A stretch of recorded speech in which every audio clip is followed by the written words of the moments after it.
often enough, like against heroes like Murano or whatnot, that they're gonna focus your creep every time. It's 200 gold for an arrow. It's 200 gold for a Midas, for a Doom. It's just too easy to get rid of them. Yeah.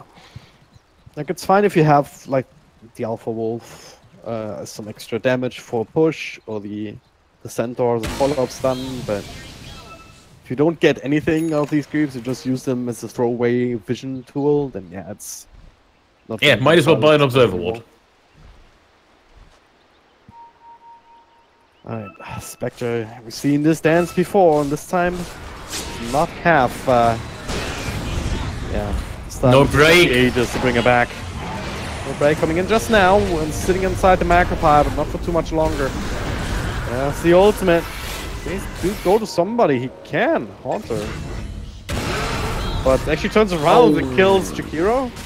Roar on an illusion. This is just finally ridiculous. 4 heroes gank a Spectre, it takes him forever. And he still gets one of the kills. Yeah, there is a buyback, there is the Haunter. 90 seconds of free pushing power. Yeah. She doesn't buy back, just responds naturally. She'll have Haunt again when she respawns, but still an opportunity. Ideally, you want to force out that buyback again. Just give yourself a chance to do more next time you get that kind of an opportunity. But you had to use a lot to make that kill happen in the first place, so what else do you have left to actually push high ground with? Well, if there's a push on the high ground, they see the Roshan is up. So they want to go for that first. Beastmaster is going for the BKB next. What is the morph? Has on side, has the Skadi up. Look at the Siege Creep, just standing there, feeding 200 gold to Burning Legion. Oh, at least they know Roshan is going on. Fresh Talkers, they know it's no Hornet. As said, we'll have to deal with something else though. Arthur coming in is boost. There's a hookshot off the mark somehow. There's 3 different heroes here. They do see Sam, not the target that you can easily kill because of that ultimate, but they're gonna try anyways. The rest of them don't really feel like helping him out. Which also means that he cannot possibly escape. He might be dead. Let's kill him twice over. This is what feels really bad. You're ABBA, you're like at no health points, your ultimate pops, and then the enemy just keeps right-clicking you, you're back to full health, and then back to 0 just a couple of seconds later. There's nothing else you can do. Well, he buys back. Not available, still the golem. There it is.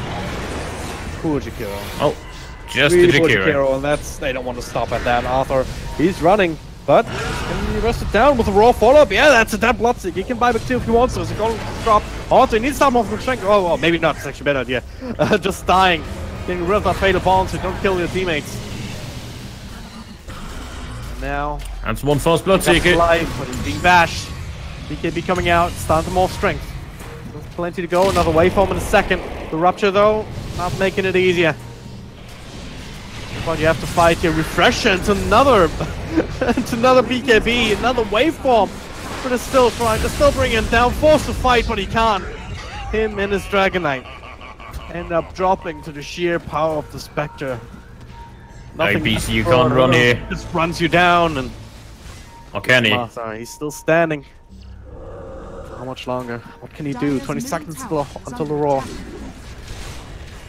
Buyback still available on Morphling. They need to buyback on the morph ASAP. Yeah.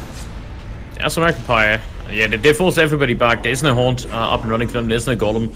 So they're gonna hold once more, but stunting. It's gonna be another kill, and will be a dieback on Abba.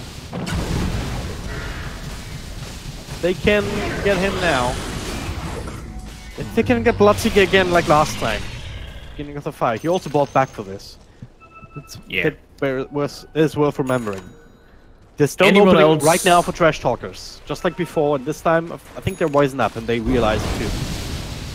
Yeah, if they get any pick off here with the Haunt, now for the first time in this game, they're fighting while the ultimates are on cooldown, and that's the most important thing. Yeah. Like Morph has no cooldowns. He's level 25. He has wave advantage whenever, and that's a free kill.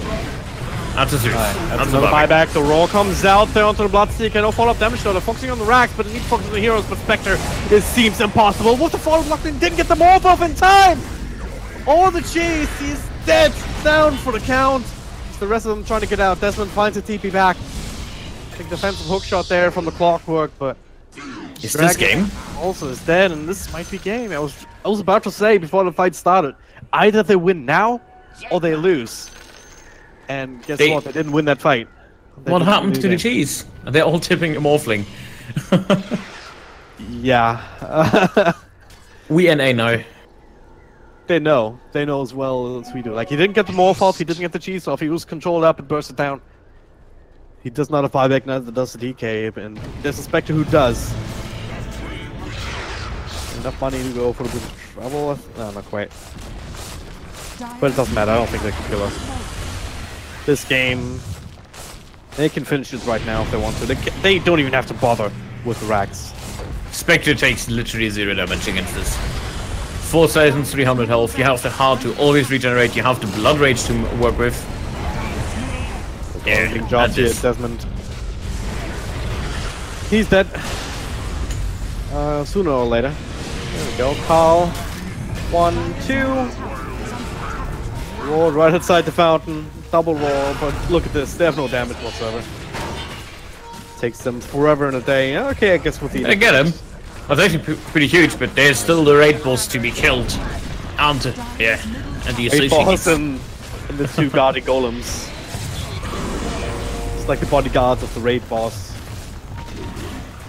The golems are almost as hard to kill as the Spectre is. They reach about 75 a second.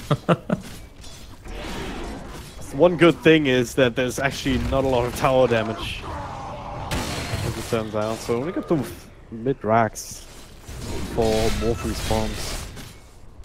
Morph did respawn though. They have 90 seconds to work with. I think this is just the, you would say normally in run down the mid lane.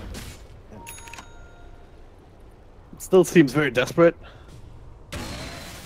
Like a very desperate situation, but they do have one more shot. Which I did not expect them to get, to be quite honest. Like, D9 has spent a lot of time just sitting racks and running down heroes rather than just committing for one.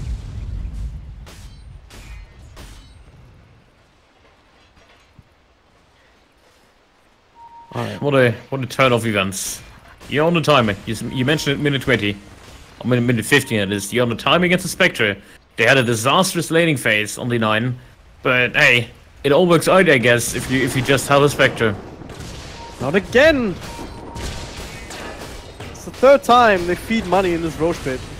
And again to the DK, that's 600 gold. Okay. What's the Dominator is... Somebody, like, the Dominator is paying for himself almost just for the wrong team. Yeah. And they knew there could be no Roche, so that's like just waste the gold. Yeah, it's just unnecessary. But yeah, all right. Everyone's back alive. Spectre is the only one with buyback.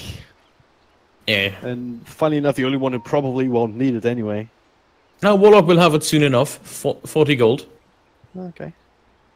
That is something if he gets sniped off. That it just half the ultimate regardlessly.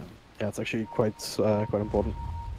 And if he bites back, I mean, he summons a golem then on death. He has his normal golem, or his 2 golems when the acts. So if you have 3 golems if you die and buy back, and then die again, you have 4 golems. The tactical feed. Yeah, that's what it is. And there there's fight breaking out. Spectre becomes every positioning here, just starting to run them down, take the fight to them, chasing them away. BKBs with TPs, there's Bash. Desmond goes down the roll in return, but does very, very little. DK is low. No Bash.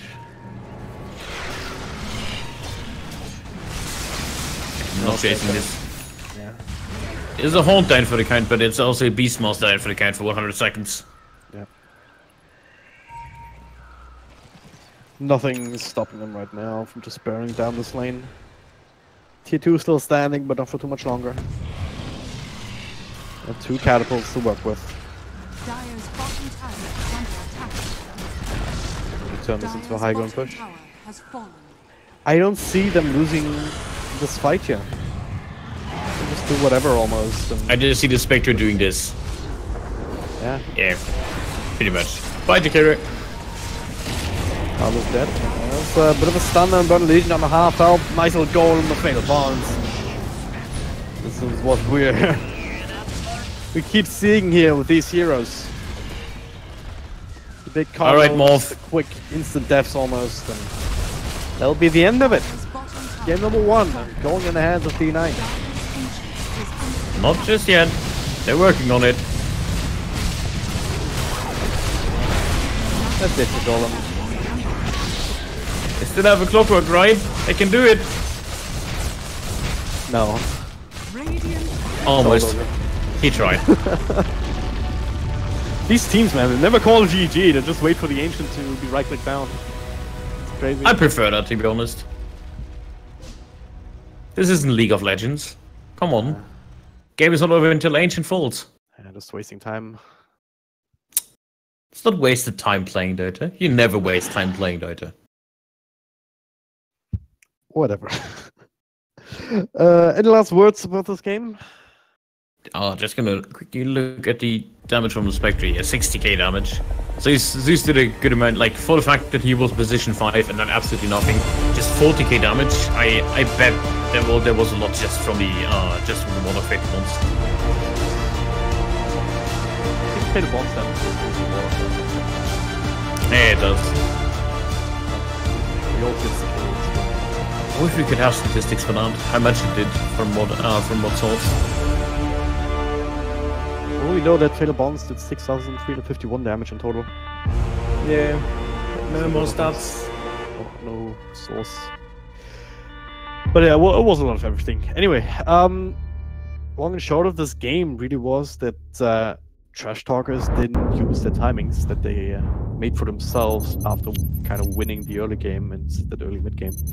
Give enough time for the Spectre to do their thing, and then because they kept running into this strong teamfight combo. So basically not playing well enough around this draft that D9 had. Let's see what they can do second game, because this is still a best of 3. They're not out just yet. Stay tuned.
Radiant team ban. Dire team ban. Ladies and gentlemen, welcome back. Time for game number 2 here in the Cobx Masters Ahmedabad. Radiant Slowly team but ban. surely getting through all of our stops. I believe we're halfway through right about now. And, well, only one semi-final today. One of the other teams backed out. So we already have one slot in Dire finals team filled. ban. And D9 only one game away from punching their own ticket to that game tomorrow. But they still have to go through trash talkers who didn't have a bad landing stage, didn't have a bad draft. They just kind of missed their timings in the Radiant execution team and kind of ran into the open knife, more or less. That is the Warlock combo with the Golem, with Fatal Bonds, with all of that burst damage that they had to offer on their teams. So we'll see what happens now in game number 2. Bottom. Gotta say, I'm expecting the Warlock pick from D9 this time. There's a first pick on Trash Talkers though.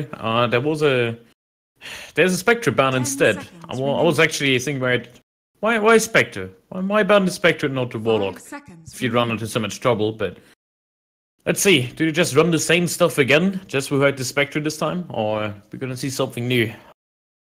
In terms of bans, it's only it's Bloodseeking Spectre that has been adjusted. From the 9, it's the absolute same. Yeah.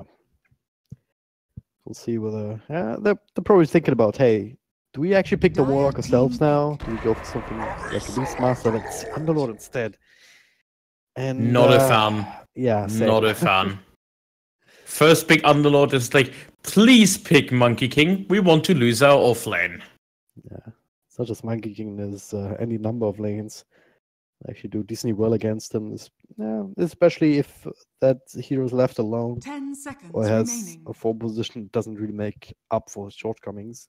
Because he 5 needs a lot of seconds levels to be remaining. really sort of dangerous and able Dire to team secure pick. CS by just popping down Firestorm and not making the other team understanding it. There's the Warlock. Yeah. Second pick Jakiro or Windranger would come to mind, add more pressure to the Underlord. Warlock is already pretty good. If you slap a Jakiro on top of it, it just becomes a nuisance of a lane. Then you don't even need the Monkey King to zone him out. So, Yeah. but they have absolute free reign. Like, I 10 feel like seconds remaining. before they were even in draft. With the Underlord pick, they were 5 seconds one step remaining. ahead on Team D9. Now it's 2 steps. They still have all the picks to work with. So Warlock just checks one, if not 2 of the boxes already, where you have a stun through BKB, you have a laning sustain, and you have a good slow in your team you can utilize. So it's pretty much, I don't know, Warlock is the pick of the meta. If you want to win your pop games, go pick Warlock. Yeah, pretty much. That or Windrunner, according to some. Doesn't work always. No, but most of the time it does. What's the second hero now, though? Like, I wouldn't be too surprised to just see the Beastmaster. Normally you see teams pick up the offlane in this position. Or an offlane support. Radiant Beastmaster team could work. Admiral Okay. Kunkka. Gunka. That's something else. Interesting. It fits the same. It's AoE damage with the Warlock. I like it. Also very Pretty nice powerful against the as well. Underlord, because you can, even if he uses ultimates, you can X one of them back. Yeah. So Oh, Kunka needs a talent, you know? 10 We need to seconds remove like remaining. the plus 40 damage, but like because that's way too strong. 5 And we just seconds change it up remaining. and he gets like AoE sent back, maybe? No? AoE X. I know you were gonna say that. Come I on! already That is knew. great! That is a great concept for 25. Radiant team ban. That would be so cool. Would be freaking OP, yeah, that's what it would be. Not OP, there's worse Dire heroes. team ban. Come on, like no. Just imagine Radiant Darkseer team vacuuming ban. them together, you X them, and then you have all the time in the world where they can't actually leave. It's Maybe it should be global on every hero on the map, Dota. including allies. What? Dire You just team X mark everybody, entire enemy team, entire ally team. That sounds like something for mutation mode, honestly. Well, and Oh. actually, mutation mode has that with the glimpse, sort of. They do? Oh, Yeah. cool. I never played that There's mode. like, or like, this one mutation where it's like, oh, random spells every minute or so. And one of those spells is Glimpse. Alright, Valve, I'm up for hire. Hit me up. Hit me up. I've had the same idea you 5 had. seconds remaining. I'm just as smart as you are, guys. Had the same idea you had, that would make me an EA employee. But hey, let's skip that topic. Not gonna close any doors here, but maybe it's too late already for that. Yeah. Nagasaurin coming out for Trash Talkers. Little bit better, I would say. Still no big answer to the Warlock, I'd say. I feel like they need a defensive hero or a hero that immediately just jumps on him and takes him out. Would like heroes like Neek's Assassin that provide some control for them, or just straight up go for heroes that disable them. With Doom Band, however, that's a smart move by D9, like Sky and Doom Band. How do you approach this Warlock? There's not many heroes left in the pool or in the meta that are playable that you can go for. Almost have to run towards like a Storm or something. Yeah. Or you just rely on the Nagasaurin song to be able to counter-initiate the Golem and or the Kunkka combo. Could be strong enough if you have some follow-up of your own. Like always, like you have a little bit already from the Underlords, but you need something stronger than that. I always just dislike the Nagasaurin solely as a defensive tool, without also having the ability to set up for a team fight of your own after the fact. So I want core Naga back. I don't. Nobody does. Don't even say that. I do. What Core the hell's Naga wrong was with so you? fun. What is Come wrong on, with 50-minute you? game. It's so satisfying farming on Nagasaurin, okay? It's great if you play it, but everyone else just hates it. You know I play techies, so I really don't care about my team. God damn it. Is it too late to get a different co-cap so production can I just toss them out here? Please tell me you're holding your fingers to you know, and like, yeah, I understand. You know, like in a live TV news broadcast. All right, Trash Talkers. They're up against Omni Knight as well now, so pretty decent. Repel can always be super useful, but can also bite you in the ass against Nagasaurin in particular. Like, To be fair, somebody inside the song to be right click down. There should just immediately just be a Razor pick here. Jakira now. I still have one pick to work with, but if you pick up the Razor now, you will have one lane that does fine, that you can flex with. You have the Underlord on the other, you can go aggressive, because the Razor is absolutely fine alone against Omni Knight. He just wins the lane straight up. It's the same against Kunkka, actually. He's both against against Omni and Kunkka, meaning he's either a mid or a safe laner, so he matches up against one of them. I would really like to see the Razor coming out. 5 seconds. Could you also see the Razor on D9 now? They could go for that. Just deny it away from Trash Talkers. Not too bad against Underlord either. Yeah. Especially seeing how the Monkey King that you mentioned earlier has been banned out, so don't have that easy out available. They had to. Can't let him go through. We've seen that one too many times. Radiant team pick. Luna, alright. I was thinking Troll, but Luna works just as fine. Luna Omni Knight, that's a little bit more of a classic combination. Yeah. It's almost similar to the Gyro Wisp, where Gyro is this kind of one of these kind of very squishy agility heroes that does a lot of damage in team fights, but can't really easily sustain himself. So Io solves that issue for him, and Omni Knight can play the same role here with the Luna.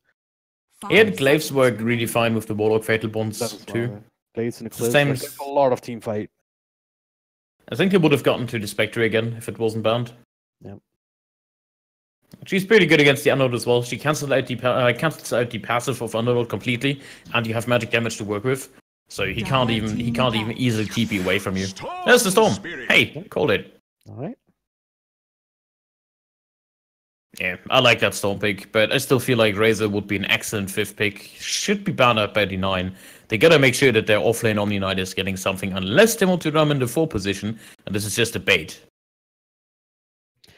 Yeah, that's the thing, right? I mean, Kunkka is flexible 10 enough. seconds He can be remaining. mid, which we would probably still expect. Should be doing well enough against the Storm. 5 seconds remaining. Just with the cleave harass. They need a silence or a heavy stun for Storm. Yeah. Wouldn't be too turned down by something like a Magnus. Would be an excellent pick. I can actually see that. But it's also a bit dangerous because there's a bit of wind up time on the on his spells. So maybe just go back to the Beastmaster. If that one's still available. Say Beastmaster. Brewmaster would be another choice they could make. It gives them something during the Naga song to work with. It'd be hilarious to see a Storm Panda up against another Storm Panda. That's what it basically is, isn't it? And you complain about my jokes and references. Alright then, Mr. Dragon Doll. 10 seconds remaining. I mean, what else is there in the what pool it for is. them? It was the joke. 5 It was just a seconds fact. remaining. Come on, man. When I do facts, you laugh at me. Yeah, because your facts are bad. Fake facts. Hashtag fake I facts. see Fake you facts. joined Team Trash Talkers here. Biased. Alright, what's the 5th pick? Sort of Trash Talkers, what do you need? You need that carry. Unless it is the Naga Core. Please be Naga Core. Terrorblade would come to mind, but is up against the Omni Knight. Razor is still an option, just saying it. Medusa is banned out. 10 seconds Chaos Knight? remaining. Maybe? Mm, It's risky, but 5 could work. seconds remaining. I don't know. Need something with some Slark punch. is there, good against Omni Knight and Luna. Yeah. Can get rid of the Fatal Bonds. I actually like Slark. I think Slark is the call. Hmm. All Legion Commander, just because they have a player called Burning Legion. Dire team pick. Yeah, that's the Slark. Yeah. I think you had the right of it there. It's a bit worried because both Slark and Stormspirit are kind of heroes that go in, get a quick kill, and get out again. Or at least that's the plan, and then just basically constantly re-engage. 10 seconds But remaining. with the song into Jakiro and Underlord control, they should have enough setup 5 to seconds be able to remaining. burst down the heroes that they need to. Because if they don't, well, we're going to see the same thing again we just saw last time with Team D9 being able to turn fights around back based on the Warlock and the Kunkka, and not to mention the Omni Knight. Like they have a still a pretty good team fight lineup. And Queen of You Pain may just now gonna add to select that. your heroes. Ooh, interesting Queen of Pain. Arthur on it, so. Arthur was not the mid, right? He was the mid. No, he was. Bloodseeker. He played Bloodseeker. Yeah, he was the mid. My bad. Sarkoni was picking up the Kunkka, so he's gonna be that 4 position unless they swap the roles, and it is the offlane Omni Knight. I would like to see the Kunkka in the core position more than in the support. I feel like in the support position he's not gonna do enough. He needs to be some sort of damage output in until Luna comes online. You're getting your wish. And I think it's also a lane that you can certainly abuse, just as the Omni Knight alone up against Slark. Yeah. If you have Kunkka just keeping Jakiro or Nagasaran, whoever ends up being up top there, probably Jakiro. If you keep him busy, then you can just bully the Slark out of lane as the Omni Knight. That is one ugly Luna said. You're like sexist now? It is ugly. It's as ugly as the Omni Knight mace. Beauty is in the eye of the beholder. Well, some people are just blind. Wow, this is... Can't even believe what I'm hearing right now. Alright. Paul's coming out, as expected. Washroom pause, okay. Well, you gotta keep your hands clean. You know, hygiene is important. Also, it's better to I pause know. now than sometime in the middle of the game. I would say the Kunkka is a lost cause. He can wash his hands as much as he wants. He's still a Kunkka picker. So, pretty dirty. What's the problem with Kunkka pickers? Just because of Killer Pigeon is that transferring over or what? No, it's just Kunkka. I despise the hero. It's just he sits in mid. He always trades better, and then he has that obnoxious taunt that he spams. Not a fan. That time Not a with fan. a lot of these taunts are just... But if they're spam, those bloody obnoxious. Yeah, and we all know everybody loves the lifestealer taunt. sideways stance. I haven't met anyone who actually likes that one. It's just super annoying and too edgy. It's just like duo casts. Wait. Just as edgy as the Zeus taunt. He just turns into Mario and jumps up against the coin. I'm really surprised they have not been sued for that one. It's Nintendo we're talking about here. Yeah. And they literally sue for anything. I guess, yeah. I probably get sued for saying that. that. Next up, we'll have Blue Hole suing Dota for Under Hollow because it's too close to Battle Royale. Oh god, no, please. They've been doing that. Don't give them ideas. I mean, they are actually suing Fortnite. Yeah, might do well. I don't think you attack Valve though. That's a different class. I don't know. I don't really think they care about who they're suing. Just have this really misguided sense, and also just a lot of fear about losing their market share because they realize that they're losing it to Fortnite because Fortnite is a better game and PUBG is freaking dog shit in comparison. Whoa. Excuse my language, but that's consensus. So instead of making the game better, they're just trying to sue Fortnite out of existence, I guess. Well, oh well. I'll let you keep your opinion. I'm not gonna close any career doors for me here. Oh, PUBG cast upon him coming in? Sure.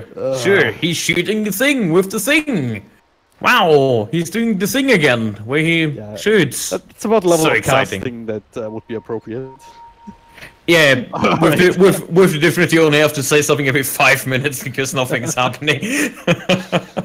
30 seconds. Enough shots fired. I've probably pissed off enough people right now already. More like, no, not enough shots fired if we're talking about that game, but hey, let's move on! We have an actual game to talk about. Actually, exciting game here of Dota. D9. We're going to try and get a second win here to punch the ticket to the finals. And, well, you have this dual lane between Underlord and Naga Siren, and Naga Siren, as far as offlane supports are concerned, not the worst. Because you have this high armor, you can dive that pretty decent nuke with the Riptide, also making your right clicks more effective, so they'll look to be trying to use that as much as they can. You're up against the Luna lane though, which is not as easily exploitable as the Spectre lane early on. Managed to snack up 3 of the runes. Being a little bit annoying on the ninth side. I think he wants to go for the pull on the second wave. Don't think he's gonna get it in time. Nah, he also has a Kunker on his arms, just running behind him, so no chance. Talking about lanes, yeah, Andor's gonna struggle. Mid lane, Queen of Pain against Storm, a little bit more exciting. That's like an old school lineup you would see in like Alliance versus Na'Vi or something, like TS3 kinda. It's a lineup you usually don't see anymore that much. Many years ago, but yeah, I mean, it's 1v1 mids in general coming back. A lot of people that I've talked to are really happy about that. It's just so much more skill based, and these dual lanes start to shape up as Kuka makes an appearance down the bottom. Still not quite landing these thorns just yet, but it's making his presence known. Again, all you need to do is maybe do some side pulls. That works. Other than that, just misses it. Unfortunate. But yeah, other than that, you just need to keep Carl busy. Then Omni Knight can do his thing. Yeah, Omni Knight can do his thing. That's pretty much the essence of this lane. Gonna have an initiation on the Gunker, but some heals, some punches. Gotta be a bit careful still. I mean, Slark, if he manages to get a few right clicks in, can hit quite hard. And, yeah, if you use your heal already, then you gotta play a little bit more defensively for a moment. Just with level 1 heal. Somehow he missed that last hit. It feels bad, man.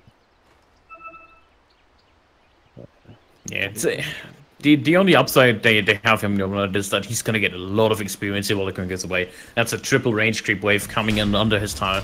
Slug pushed it out because they were going on him and the torrent didn't miss the creeps. He's gonna get level 3 out of this with the Omni. Radiant scan here. They know that Kun is missing. They know that something's amiss, but he still hits a torrent. Arthur ready to go with a slow, and he has a DD and he can take up the tower for a little bit. Maybe settle for a kill, but with TP in from Naga. We think their strategy a little bit. Out the pause. Okay. This is a trash talking pause. Oh yeah, that they paused it. Duh. Are they actually trash talking them? We're all sitting together in the same LAN cafe, so we won't necessarily know about Just it. yell over there. What about your gank now, Kunka? I gotta keep it classy, like references. Just gotta yell out voice lines over the LAN cafe. Oh god. Normally. Still the chat field button. That's the. Yeah, it's a little bit broken, but That would be the next level play. Just VP yelling at a LAN event at the enemy team. You for real, aren't you? Wow, nice production quality. yeah, it's like some cheap Chinese made thing or something. Yeah, that's made in China. Yeah. Some cheap Chinese thing. We talking about Keen Gaming already, I guess. Was a better CDEC joke. Sorry. All right. So again, not quite sure what's going on. Spidey, that's the admin. He's reconnected.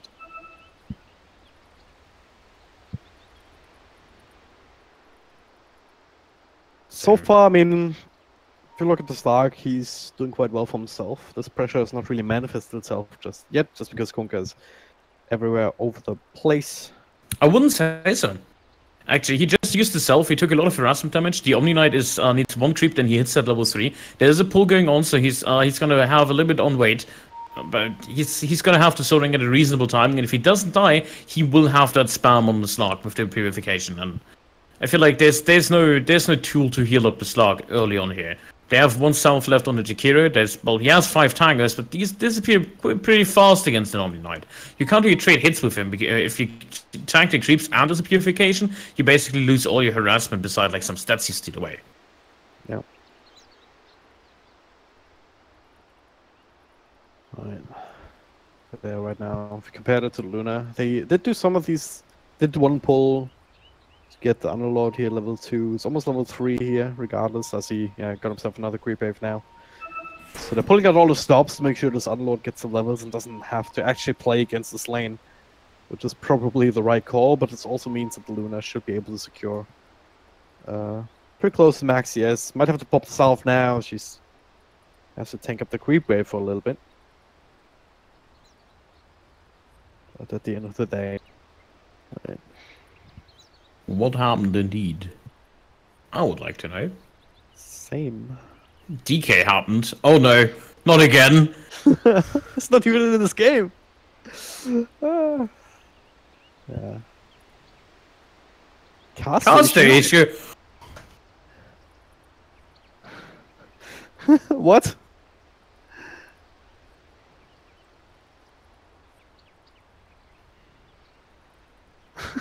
Hold on here. No, you don't blame me. I did nothing. It wasn't me this time. I didn't even oversleep. Yeah. No. This time it's not our fault. For once it's not my fault if something screws over. Might be production fixing things. Fixing the stream. Put tank in them all. Yeah, I'm like... Sure. Alright, I'll just hold out. And, oh, ready to go? Nice. Just about to pull out the dad jokes again. You're learning. My apprentice. Alright. Soon you will have unlimited power. Oh, the Lost? packet lost. No, lost, not lost. I was gonna say, Not like, yet. 3 minutes in, no, the game just barely started. That's a new record. China rage quit jokes, anyone? Ready to go again. Glorious things. So Zoom, Stone quit solving up. Luna did the same thing up top, so everything is just fine. And, yeah, Sam interrupting the poll here. Securing these extra assets. Oh, he played well for himself here, despite still not being able to really deal with the slog. And eventually the zero can become an issue if they get to play the game like they will want to. Yeah. I feel like the lanes are shaping up fine for Trash. They have a slog to work with. The only thing I would be concerned about is the mid lane. Well, he's doing okay against the Queen of Spades. Will pull ahead, and that is to be expected. You're supposed to lose this lane. Like, you're supposed to lose pretty much any Storm lane. But I feel like a little bit more pressure would be needed from Nagasari. Just stay in that mid lane. Just make pressure, make sure the Storm gets at least the farm. You can recover on levels on the Storm. Not like you can gank that efficiently at level 6 anyways. It's more like an escaping tool.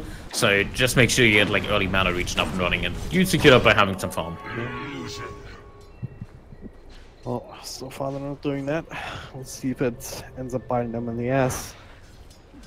That's right now, look at this. Midnight. Doing the creep wave drag thing himself now. That's a bit interesting. Yeah, I mean, this lanes going like they are, there's probably not even going to be a first blood until like 7-8 minutes in. Or like until the Queen of Pain gets like level 6, level 7, wants to rotate around, or gets a solo kill mid if Storm is not careful. Certainly have an opening here because you're gonna hit level 6 before he will.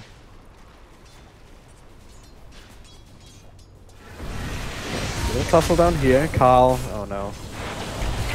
Try to secure the rune. Haunter comes in to finish off chasing them away. Cancel the TP. Tagonian is still around and he gets the bounty rune. Will he get the other one before he dies though? And very well might. He doesn't. Oh. First blood. He's committing for that. I almost could set it. But nope. Couldn't get died before. Oh man. Unfortunate. Really unfortunate. But hey. He got one rune, right? Yeah, still 3 going the way. Trash. This is rough. Like level 6 Queen of Pain in the mid lane. Look at all the damage. You might even just kill him straight up here. It doesn't actually have the mana for the Song Wave, so he has to blink Doesn't forward need into Scream of Pain. Does have the salve available to be able to live through tower shots, and 3 points up in the Shadow Strike. Yeah, this is why the Storm is just keeping himself with so low of a health pool. He just straight up can't survive. Well, we could just see the 2 points and then start maxing out the Scream of Pain instead, just for farming, but he's just very happy dominating the lane and keeping the Storm away as top lane to run down the Warlock. Is under attack. Huh. Just a freak. There's 3k gold ahead, and this is due to the slug just farming so dominantly over the Luna. Luna's really getting pressured by the Unlord. That is unpredicted. Like, I did not expect this. Like, usually you just end up being fine just by having that extra damage from the Lunar Blessing. And you have a Warlock on the lane, and you have a Kunkka on the lane, but well, level 5 Underlord. You got levels for level 3 Firestorm. You're gonna take damage every time you go up to close to an offset now. Well, unless you kill him. Extra right clicks, no more Lucent Beams on Desmond at this point. Stout Shield 2 points up into the Atrophy Aura, just enough to keep him safe. As turns into 4 on trial end up here. This result, I mean, with all of this action happening, look at the Luna's last, it's 28 and 6. To 45 and 20, Haunter, he's getting a completely free lane now. There's no way that the Omni Knight can fight him now with his level deficit.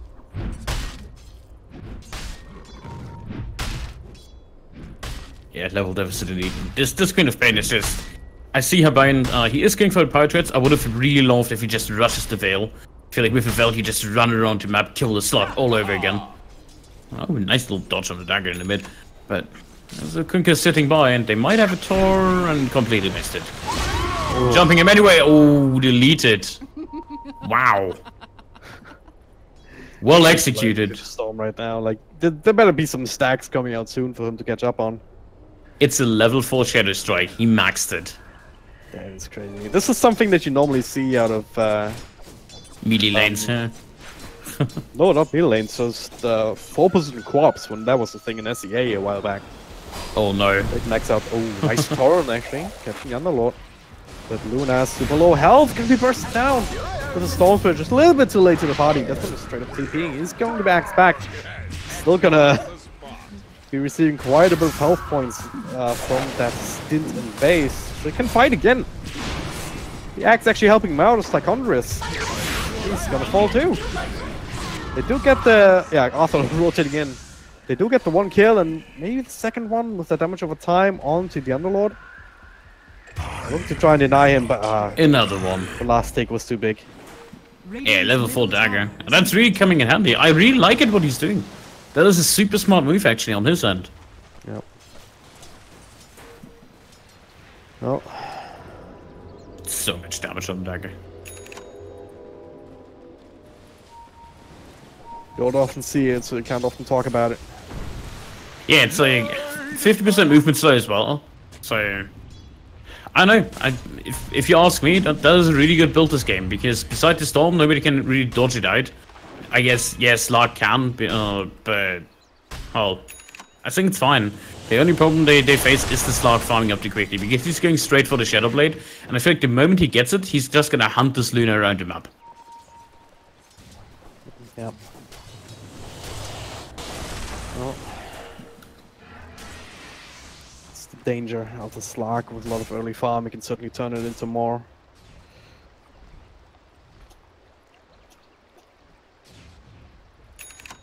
Yeah, 42 lasted. Slark is sitting on almost 80 at that point. 23 denies as well. 44 lasteds on the Storm. Not too bad in the mid lane, but he's up against the 23 denies on the Queen of Pain with the 40 lasteds as well. So he's falling behind in that sense. Next back on the Slark with the ultimate TP, nothing to cancel it. Oh, level 6 out on the walk. Ah yes, the discount Dark Willow. Classic. I would say discount question mark, but you have no. Willow is the old yeah. That's the real Slark. That's the really Slark move. She has been created or put into the game and immediately outclassed the Slark. Alpha taking a lot of damage, but hey, he should be fine. What? Well, Burning Legion was really like, do what you must, as I have already won. That was so much more money for him. Actually 60 more, but he ended the streak. Guess this is what happens to some mid laners when you lose a lane. You really have that bloodlust in your eyes when you see an opportunity to kill your quarrel, essentially. And yeah, bit of a tunnel vision. Dies himself, but he does get the kill just before, I do believe, right? Yeah. So hey, could have been worse.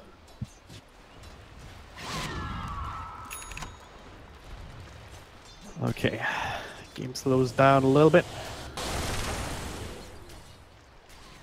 Yeah, slows down a little bit, but that's I don't know, like the Queen of Pain going for Orchid now. I gotta question this. Like, he won his lane so hard. Like, they have the Luna struggling, but still they allow the Slark to just completely run rampant. Like, he's gonna have like a 12-13 minute Shadow Blade, if not earlier. Then he's just gonna kill everybody. Yeah. I mean, it's also part of the reason why Storm went in for that, just forcing out that Sonic Wave. Even if he dies, at the very least, Queen of Pain cannot use that against the Slark, and at this point, without that spell, there's no way you kill him. Sure enough, you need that AoE damage, and you have I mean, they have good AoE tools actually. They have the Omni-Knight to work with the Torrent, but you need that setup. You need that initial, even be it elusive beam or whatnot. Cobra combo up top, plus the Eclipse. Real didn't like the Sunlord being in the lane. Good kill for them. That's exactly precisely what Luna needs. They do lose a tire at the bottom though, and it's a 4k gold lead shaping up at 12 minutes in. This is just like last game where Trash gets super far ahead early on, but I feel like down the road they still have it on the 9. They still have the better mid to late game. Yeah. Radiant's top tower is under attack. There it is. Oh, they find the net.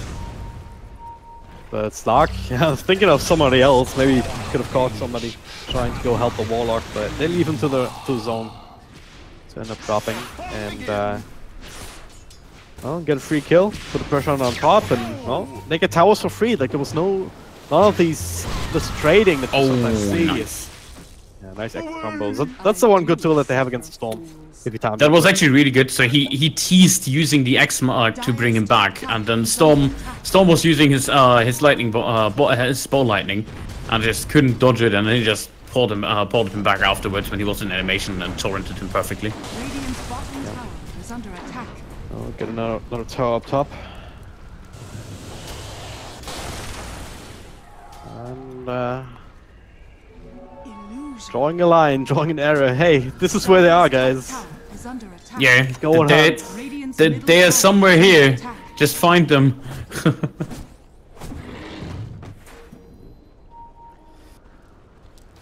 Arthur, get a watch out here. It's the blink. Slark still looking. This is sentry down from Dire's side. Under attack. No actual observer ward right next to it, so right now he knows that he's unscouted. Radiant's bottom tower is under attack. Can't really go on Queen of Pain without any more control if he's going to blink out of the pounce.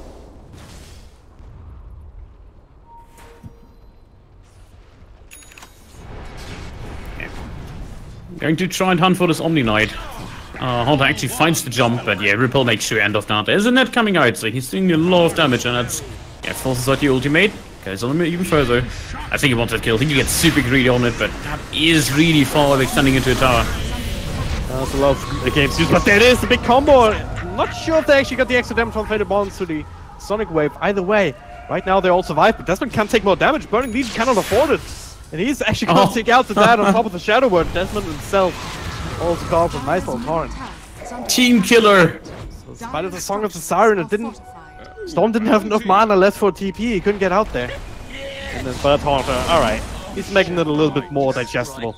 Getting an extra kill for himself. Yeah, this is the classic Warlock moment where we just smirk. You just see him like, yeah, sure, keep fighting, I don't mind. And just get the kill on the opposing end. And there's an Eclipse top. Free kill on the Naga side now, extended just ever so slightly. Yeah. This is what I was talking about with the Luna against the Bloodseeker. Carl? Everyone was running at you is... Oh, Poppy! That is a bad time to disconnect. Or to lag, because Luna, she was just standing there. Awkward. But, yeah. Awkward. I think she would have, even if she started to run, she would have died. Burning Legion, plenty of mana left. Yeah, there's nothing she can do. The only option she has available is a magic one with 2 charges, or going for the Mask of Madness. And considering that there's a storm with an Vortex, he's just straight up dead. Yeah. There we go. Thanks to the Magpie, only level 1 Vortex, but more than enough damage. It's very important for the Storm.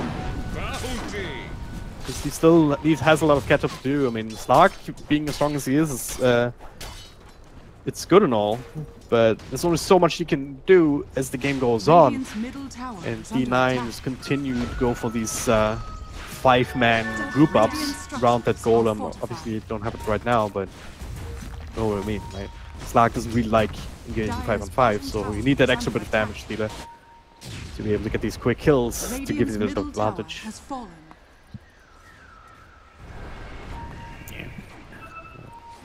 It's only a 1k lead to actually climb back with this Luna and some nice cheeky kills.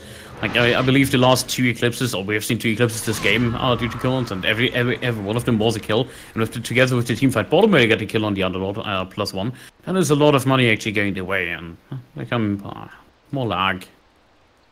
Sad. Sad indeed. Yeah. At the very least, not everyone's disconnecting all the time, so it's... Yeah, this is Yeah. not SA. No DDoS, please. Yeah, that was a sad story. It 50 is. minutes in, like, entire team disconnects. It was very suspicious, to say the least, and then forcing a reschedule even, making things a little bit more complicated for everyone involved. Yeah, that also screws a lot of people over. Like, always people only posing, like, especially for the players, like, especially in those T2 teams or in the teams that are playing professionally, but they can't make it like full time yet, because they still need like some time to build up the strengths in Dota, or just don't have the resources to do so. If you just say like, hey, by the way, you already took like a couple of days completely off your life, completely committing to Dota, just to basically just to qualify or have the chance at qualifying, and then we're gonna need an extra day. That's just, there's nothing you can do. You understand, but it puts pressure on you, and I feel like that's an issue with a lot of like amateur teams. Yeah, quite possibly. Not too familiar with how the teams that are in the SA qualifiers look like in terms of organization. Some of them have them, but I know, for example, like Taurus, for example, and whatnot, I don't think they have team house or fixed organization behind them. And even then, you still, it's still an extra day of Dota you have to play. It's it's time you committed that you could have spent.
Go into the shadows regardless to heal up. It's all good. Whoa, what'd I miss? Nothing happened. But these are some big stacks. We're talking about stacks for the Storm. I haven't really scouted a lot of them out. But D9 have been very diligent about stacking up this ancient camp next to the mid lane. Luna gonna get much stronger on back on that, going for the full-on Hurricane Pike first, I do believe, after the Mass Commands. It's a little bit hard to make use against the Slark, if you get jumped down, obviously you can't use that to get out of the pounce. But beyond that, it's always nice to have to just get away from not just the Slark, but more importantly, almost a Storm. So, alright, that's a free kill this time. Here I am. And the Storm, speaking of him, is actually going for the Luna. And another zipper not right, they get the kill. Now with the extra follow-up route, Kunka throws down the boat. He has a little extra help, and Arthur there has something way to throw out, and does it now. There's a dead Naga. Only support, Burning Legion, that's the real deal here. If they can somehow run him down, he doesn't have... does have a little bit of extra mana coming in, enough to zip to safety if necessary. That was a successful engagement there for Trash Talkers.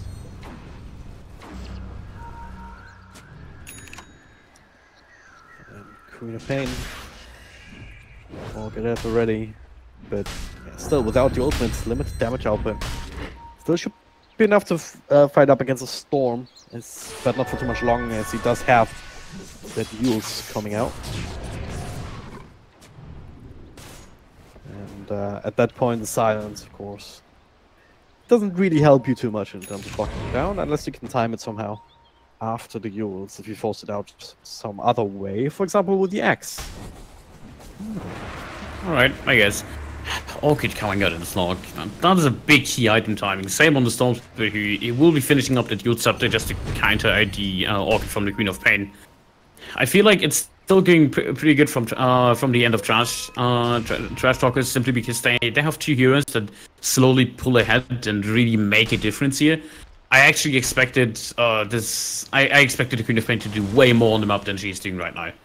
There's not much, and he's going straight up into like this Healer's Guard. After this, oh, I cancelled that plan, going to the BKB instead. Probably the right move. Oh yeah. Might even go for the Yule Scepter himself, just so he has an easy escape from the Orchid on the slog. They're gonna go and Kunka on the top here. He's done for. Hello and goodbye, is what they say. Pretty much at the same time.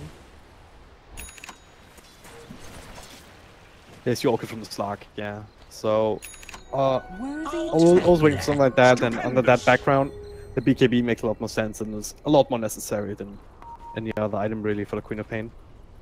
And also for the Luna, which is one of the reasons you might think that, hey, maybe the Shuriken Pike is just a little bit too slow. Or just slowing down the item progression a little bit too much. At the very least, it does add some tankiness, so... Yeah, just do that. I know. I just look at the net worth and I see the Snark on top with 2k gold lead and the Storm slowly crouching on top of the Loon as well. And Loon is not really here that is good against Snark, especially not because she's skipping the BKB. No early mentor either. He hits the Hurricane Pike first, so he has an escape against like against the net, against the Underlord. There's 2 roots already, so she has so many items she's just forced to go into that I don't feel like she has a big chance going up against the Snark. Come down how the net was developed here, but for now, that's an Orchid onto Jakiro. Should be a fairly easy kill. But with the X control, the Song of the Siren though, looking to try and turn this around already. Committing the Underlord spell, so no real easy way of turning that into more. So that's another big spell on cooldown. Another puppy. Oh, not puppy, it's lag. So... what we're looking at, we have Kunka picking up that level 10. Any other big hero levels? There is. Snark hit 15. Going for lifesteal, that's a big bonus to him. Storm hitting 15 as well. 400 health going for it. That's a bit unusual. Same goes with the 10 one. I see a lot of Storm pickers or Storm players actually going for the damage and the static remnant damage, just going full damage and full glass cannon mode.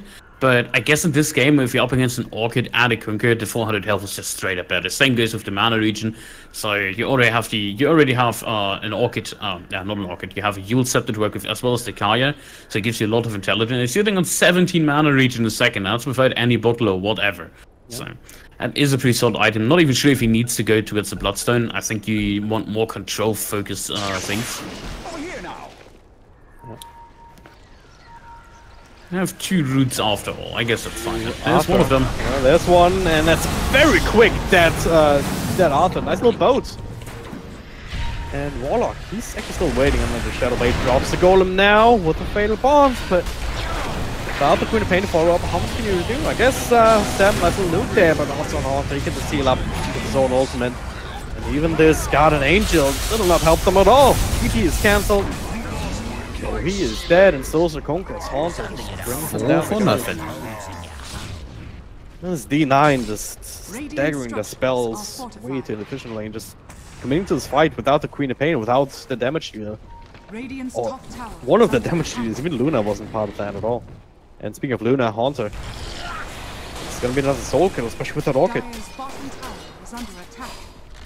I would think. There we go. Should have waited another second for that Eclipse animation to finish. Aww. I love tipping so much. So rude, actually. It's not rude. They just want to help him get some levels. That's the excuse. Come on, it is a little, it's a little bit BM, but it also gives the player you tip something out of it, so I guess it's fine. Orchid coming up, but hey, all-time duels. Storm is absolutely fine. Invisibility. Right down for the count, wrapping around. Yeah, It's not just hunting. They can't defend it without their spells. Arthur's still there though, and they did see him. Put the sentry down behind the tower. Very nicely done indeed. So this attempt is gonna be bearing any fruits there from Trash Talkers. So they have to focus on things. Top tier tier 2 tower should be fairly easiest choice now, as the creepers right there. Yeah. The top tower is way easier to take because there's only one real approach that you can take from defensive, which is either just straight up coming from the rocks or you make a wraparound from the jungle. Meanwhile, in mid you have like there's 5 directions you can defend from or attack from. So yeah, that's the nature of the mid lane. You can rotate into the jungle. Haunter still Haunter. Yeah, I keep reading Hunter, but it's Haunter. Dire's top tower is under attack.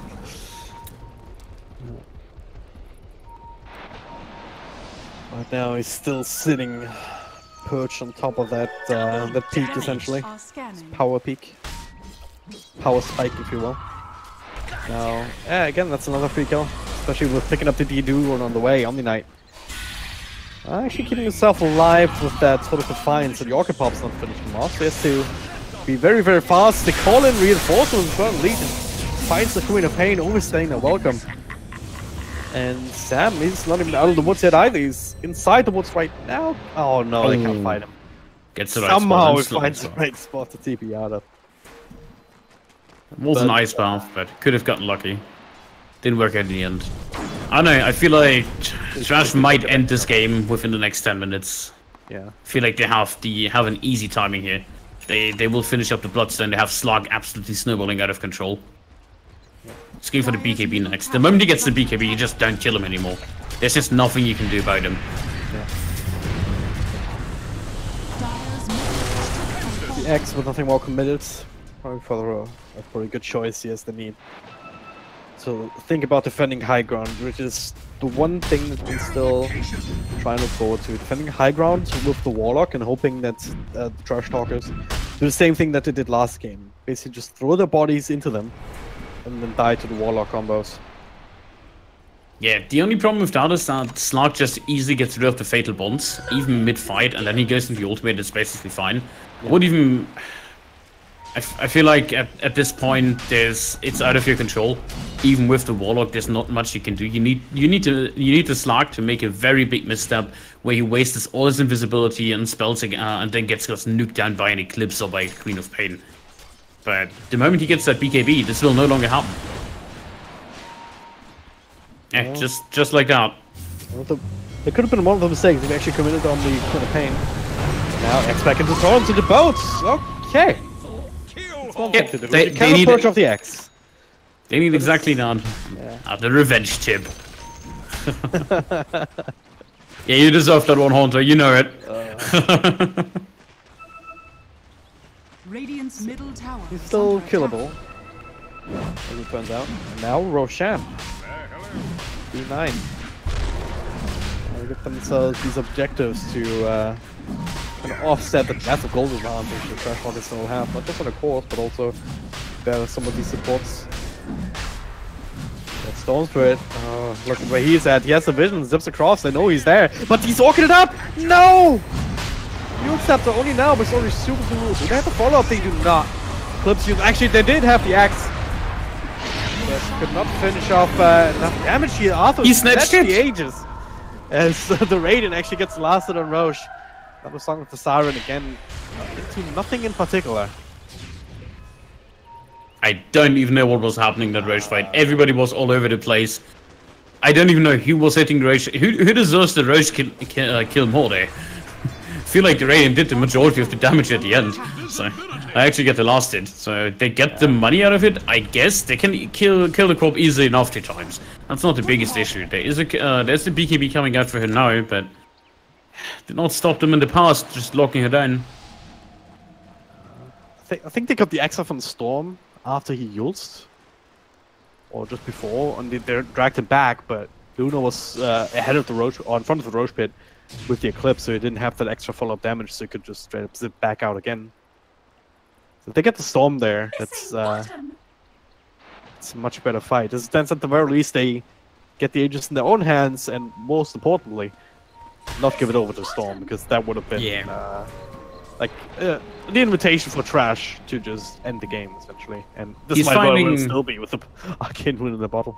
Yeah, find But, some compensation still for it, and they always spotted out the ward, so as long as it's not gonna find anyone, you're gonna pull back together on the side of G9, but Over here.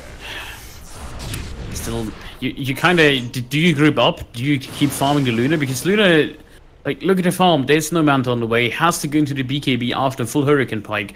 Taking a quick look at the net worth is like, yes, she's on top of her team, but it still feels like she has absolutely nothing in terms of farm.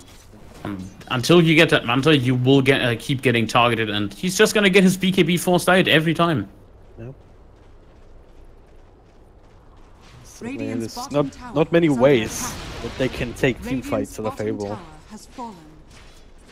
Meteor Hammer up on the Nagasari. Some additional pushing power, or the potential big song coming in. We all dream of that 500 Meteor Hammer, don't we? I think Naga is one of it. Naga and Tree Protector are the best heroes to ever build Meteor Hammer on. I love Treant. I want to see more Treant. Wanting this. Gotta watch Vega for that. It's like building Meteor Hammer on Phoenix and then just Yeah, true. throw the dive bomber. Oh, okay, that's a zip in. Sans on the only knight. He can get his pipe off, but this time it will not be enough to save him. BKB from Haunter, just make sure, and there's the song. Catching one. Sans on Storm for now, but they did catch Arthur. Can he get the blink out? What? They just use the Aegis. That's the golem being dropped. Fatal bonds on everybody. It eclipse from the side. If it doesn't work now, then it won't. Desmond, they don't have enough damage to bring it down. Arthur in the backlines gets the Jakiro. Everyone else jumping or zipping and getting themselves out. Only just. Here I am. This feels a little bit like last game. Just saying. Not saying that they're losing it yet, but this was the first. Last time we had 4 Warlock fights at the high grind with fortification, and this was the first one. Just saying. Again, the same holds true now that we said in the last game. If Trash Talk fight again immediately, it's gonna be perhaps a little bit harder because of the song also being Over here now. quite a long cooldown. But if they fight immediately, they do not have to deal with the golem, do not have to deal with the Sonic Wave or the Eclipse.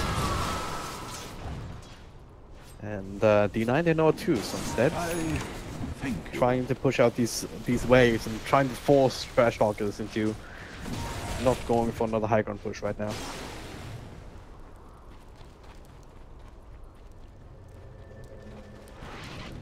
Slog on the hunt. On the haunt, if you will. Ha, ha, I get it. Very funny. Never complain about my jokes again. Double damage. Mate, you're X-marked.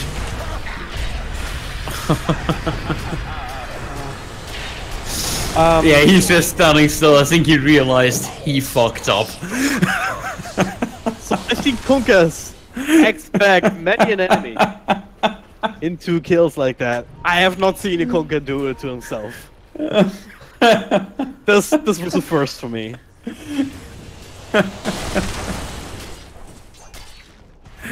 I like how he just stood still afterwards, like, yeah, I really screwed that up, didn't I? Because without the Kunkka, it's a big high ground defense missing. Green Pain also died in mid while that was happening, so now Repel onto Luna to get her safe, but this tower is going to fall. The tier 3 down. Middle tower has fallen. Back to production kicking in for a second. Gives him some time to work with, but Meteor Hammer prevails. And no golem, 20 seconds. Alright, starting to mount up, Eclipse, but there's plenty of creeps there, not really all that effective. Storm, the Eclipse into the backlines, trying to take out the Warlock, another Repel though, right on the money together with that on-night ultimate. Still surviving, but they need to get some kills. There's the axe back onto Desmond. He'll take the rest of the team to safety. This is the Uber driver throwing everybody out of the car. He tips him afterwards. Wow, that was a friendly team tip. That's a deserved tip right there. Took one for the team. It's like noble sacrifice. You deserve this money. Yeah, take some money, now die for me. So overall, still very good play from Trash Dyer's Talkers. top Get shrine an is objective. under They get out on every heal that they possibly can get out on. And they fought without the ultimates really being ready. on the other side. So they've learned from their mistakes in the last game, I think. Yeah, I feel like Trash they can't afford running into the high ground again. Like I feel like you almost sacrifice one of your lesser like I would say sacrifice the Nagasari and sacrifice the Jakiro. Just try to force it this Warlock Golem immediately back off with the Underlord afterwards, and then re-initiate. I don't doubt I'll just use the song. True. So far it hasn't been like we've seen this one deep song inside the eye, it still didn't work out, but oh god no. The Golem nice silence there from Burning Lead. Luna died for 80. He saw the Warlock winding up for the Golem to save the Luna. The quick zip into the Orchid means that they can secure this kill, and 65 seconds, no buyback. I feel like I feel like they should have let him actually throw that BKB forced on Quab into TP. But just imagine if he actually wall him gold in. Wall him. Yeah, nice one. Wall him, yeah. If he actually dropped the rock there, then that would have meant they don't have it for this fight. But again, them off one by one and nailed the song. Oh yeah! Triple Meteor Hammer potentially here and perfectly executed. Golem is being dropped now. They're all bonded up. Sonic Wave still comes out, but the Macropire into the Ice Path or the other way around. No matter what it is. The damage is there. Storm Spirit, it all got zapped back, but not before. I mean, that was almost unnecessary. Pinging intensifies. I mean, Haunter dies, but everyone else survives. And look at this zip. He wants to get the full 5-man wipe. Another silence. Another big zip into Vortex. You can just take the range. Will you do? Damage here. Why the hell not? No, it's delayed. Alright. Oh. The fake back. Had to hurt. Fake back? It was just Kunkka running in for no reason. Yeah, because he saw Storm was backing off, and then like, nope, Storm never backs off. Not with her Bloodstone with so many charges. Even then, there's no reason. They're not even creeps for him to kill. There's still backdoor, guys. You can't kill this. You can kill heroes, though, and that's exactly what they're doing.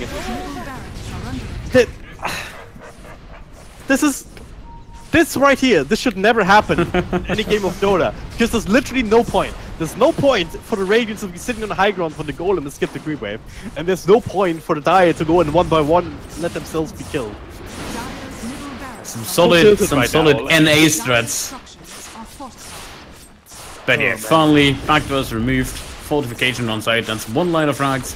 Potentially the second one. I feel like they can lock this game down now.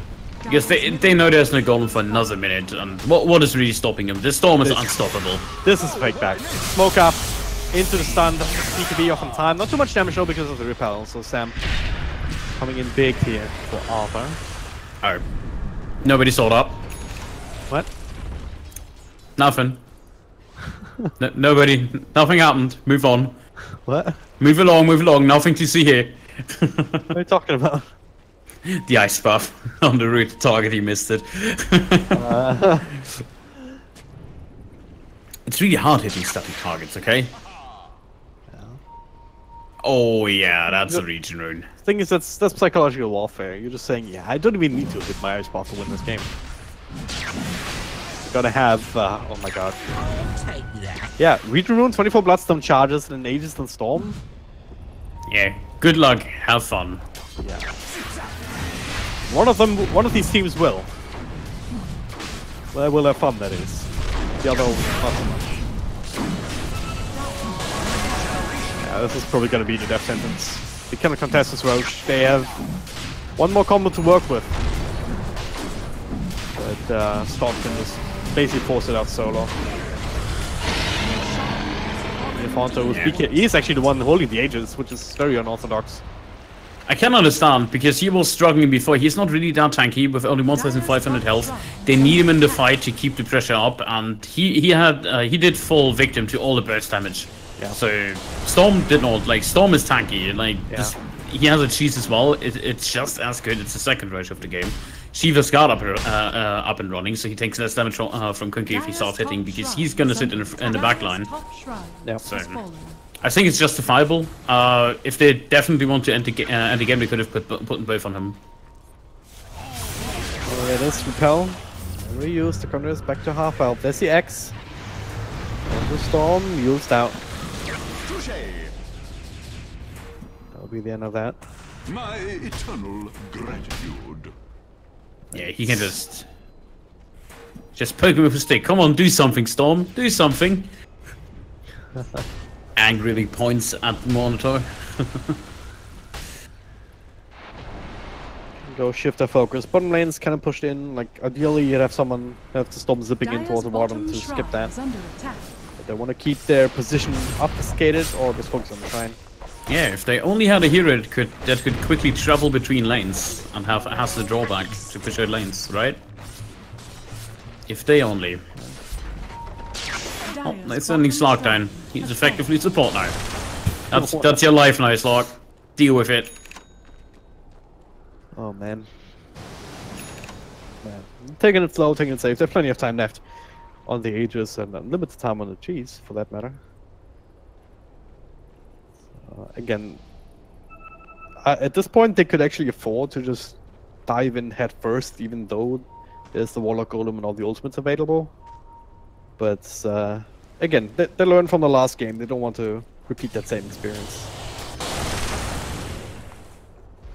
Yeah. Nothing's really stopping them unless there's the perfect walling combination, and then even I don't think you kill the Storm with it.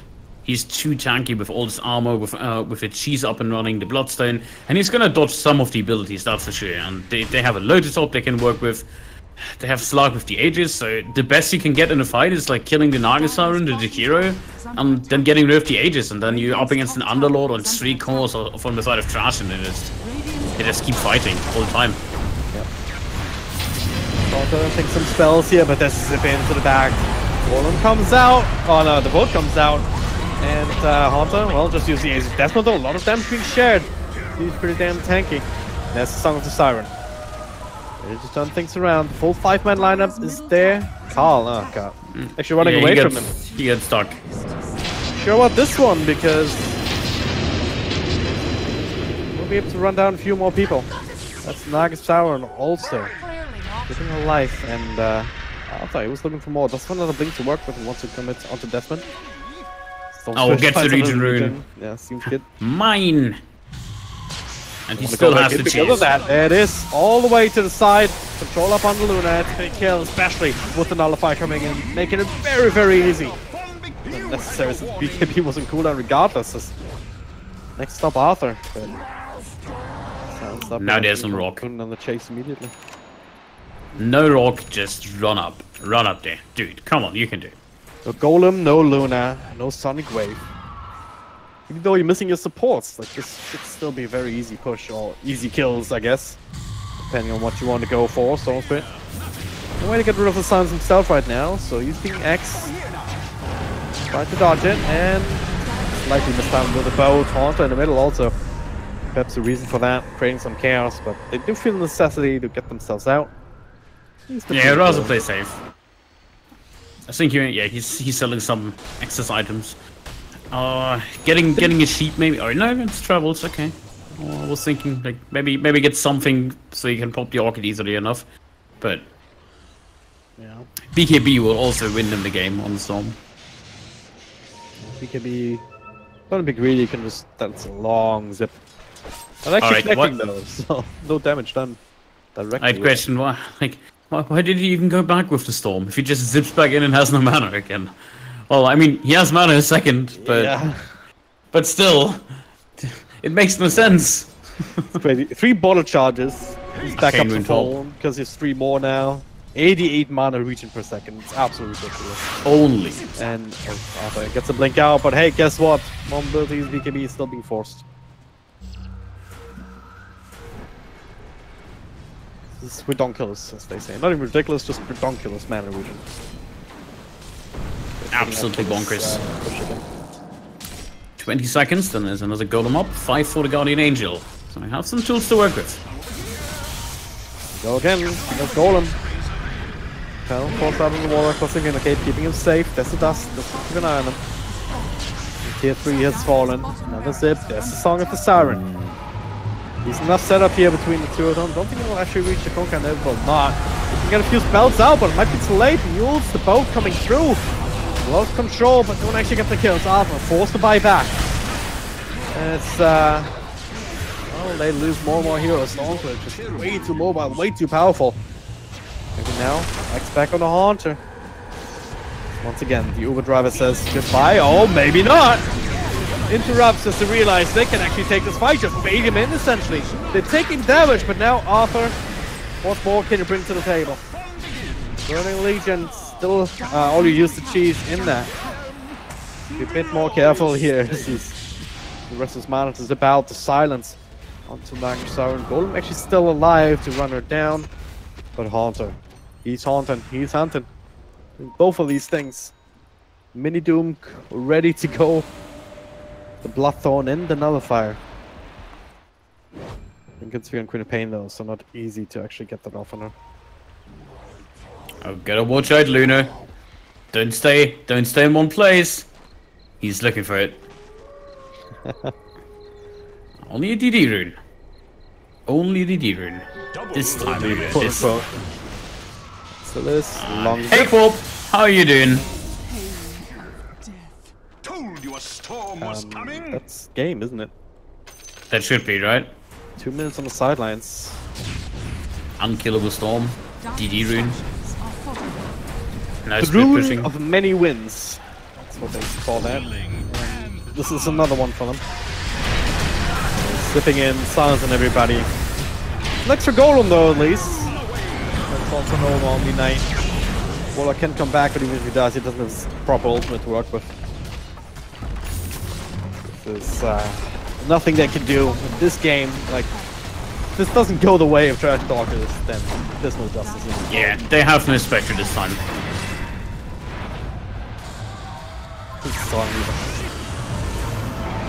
Close up here, Ice Path, Macropire, but BKB can still come out on Luna. Focus on Bunker gets relocates, almost in safety. And as I always say, almost doesn't get you anything in Dota. This is completely over, but hey, we're gonna have a game 3. Yeah. Nice. Could have it right now if they GG'd when they should have. No, instead they're taking one more fight. Right outside the fountain and they're losing it. One last ride. There's the... No, there's a G. There's a GG. Alright, there we go. Everyone's dead. Diving the fountain. The end of it. Yeah. I feel like they had absolutely zero answer to the Storm. And they didn't pressure enough with the Queen of Pain. There's not much else to say about this game. Yeah. Pretty much. Pretty much. Looking forward to game 3 now because I've seen both teams. Like Trash Talkers overall in game 1, they also had the right idea. But they haven't really been smooth with the execution. Game 2, they've had both. We're down to team 9 to see if they can actually bring in something that's more proactive for them. That doesn't rely on Trash Talkers giving them the So I think that's the most common out here in both of their drafts. Game number 3 coming up next.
Ladies and gentlemen, welcome back. Time for game number 3 here between Team Team D9 and the Trash Talkers. We've seen quite a bit of back and forth. Game of 1, Team 9 were able to turn it Radiant around team pick. because they're the Spectre and went into the late game. That's like the long and short of it. Trash Talkers in game number 2, they've been able to use their timings that they got out of some Dire pretty team solid pick. laning phase. It was a bit more crazy than we normally see in this day and age, but it bodes well for game number 3 as we see Doom picked up first. Bottom. Well, they finally banned the Warlock. That was highly overdue. Oh yeah. Dire team That should have been the ban last game instead of the Spectre. They did decide to go with Spectre, Bloodseeker, Warlock. So also the heroes that they struggled against, and they're just going to ban them out and going with the Underlord once more, but this time on their side. Well, they're also Still not a last fan. game. First pick Underlord once again. Yeah, I mean, it worked out for them last time. 10 seconds Being remaining. able to get them out, themselves out most of the time, but it's. 5 I wouldn't say they seconds won because of the remaining. Underlord. He was okay. He was could have okay, been replaced but, by any other offlaner, though. Yeah, like there was no big escapes where they would have been team wiped on if they didn't get out. I think like More like the opposite, where they all TP'd back Yeah. when nobody was alive. So yeah, that was not the main reason for their success, but it also didn't really hinder them all that much in the end. So they're going back to it now. We'll see what they want to come up with. We've yet to see a Windrunner picked or banned in Radiant this team entire picked. series, which is a bit odd for Witch me. But Doctor. at the very least, we see the Witch Doctor.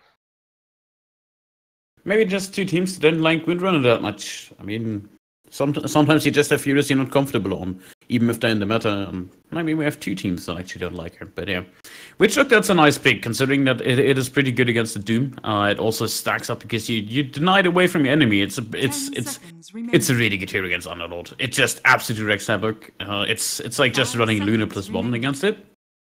Or just going for like percentage based damage. Same with the Monkey King. However, this does open up for the Monkey King, and to be honest, like there's no shame in second picking a Monkey King. Like that can work. You really gotta watch out with the remaining picks before it gets Radiant banned team out. banned. But you can go for it. Disruptor. Ooh, that's the discount X mark. I don't know. I mean, Glimpse has it's only slightly different uses, but it's I don't want I don't know. I don't think it's fair to call it Dire discount X team mark. ban. Bigger It's bigger just- range, less utility. Radiant team ban. As the Monkey King ban. Storm banned out as well from side of D9. Indicates Slug to me would be a decent pick against the Witch Doctor Underlord. Can dodge out quite a lot of damage that isn't affected by the stun by Witch Doctor whatsoever. And just trades up phenomenally well against Underlord, especially if you already have like a disruptor on your lane. 10 You will have more seconds power remaining. and don't get overwhelmed by the Firestorm. 5 seconds remaining. I probably still want to wait until a few more picks in, until you see a few more of Trash Talking heroes make the determination. First pick Slug, just like my prop games. Ah. Can replace it with Pudge and it's yours, eh? Yeah. Wait, So, what don't- are your don't talk feelings about about Pudge? don't talk about it. Just being picked in every single game against me, and it's freaking awful. Like you try to fight him, and then he denies himself. You don't try to fight him. You try to dodge him, and it's not possible because the hooks land and because of magnetic or some shit. I Dire don't team even know. ban. Just kill him, lol. Ha ha ha ha. Again, you can't kill him because he kills himself before you can. Even if you have 20 million dots on him, he still denies himself. I don't even know how that's allowed. Literally, there's been times where I was Juggernaut, I had to spin on him, and he denies himself through that. Like hello? 10 seconds You're gonna pick you're just gonna first pick AA. It can't happen then. 5 seconds remaining. Yeah, I hate Pudge too. Yeah. Lots of heroes that are pretty annoying. But hey, let's focus on this draft because Trash Talk is currently in their last ban for the second banning phase. Both teams still have a lot of reserve time at their hands, and I'd say what they're going for here. I think more Trash Talkers might want to go for an aggressive timing once more. D9. Well, what are you going with? Bandit Tinker that indicates more timing push. Yeah, I mean, D99. this makes sense. Trash Talkers, they've been pretty good about having good lanes and playing them well. So if you then have heroes that can transition that into a mid game that builds more and more of an advantage and then can eventually push high ground, that'll be helpful. And Tinker's one of these heroes that just slows you down so much. Remaining. Yeah, and he provides burst damage as well. I would like to see from D9 that is something along the lines of an Ember Spirit. Since there's already big counters banned out, you get rid of the Sky, you get rid of the Bloodseeker on the other side of the draft. Spectre out of question as well, and you picked a Doom yourself, so that can't be used against you. I would like it. Let's see if they're up for it. Yeah, just depends on what your plan is for the safe lane as well. Because Ember Spirit, like, if he's your sole damage dealer, he can just be very easily outplayed by running in S5. True, you could pick him for the safe lane and go with a Shadow Fiend in mid. Then you have that is not the sole damage dealer. Get it? Yep. Soul, yeah. Radiant team. He is a physical. That gets a pass because he is a physical damage carry. Don't tell me otherwise. But hey, it's the Kunk again on Trash Talkers.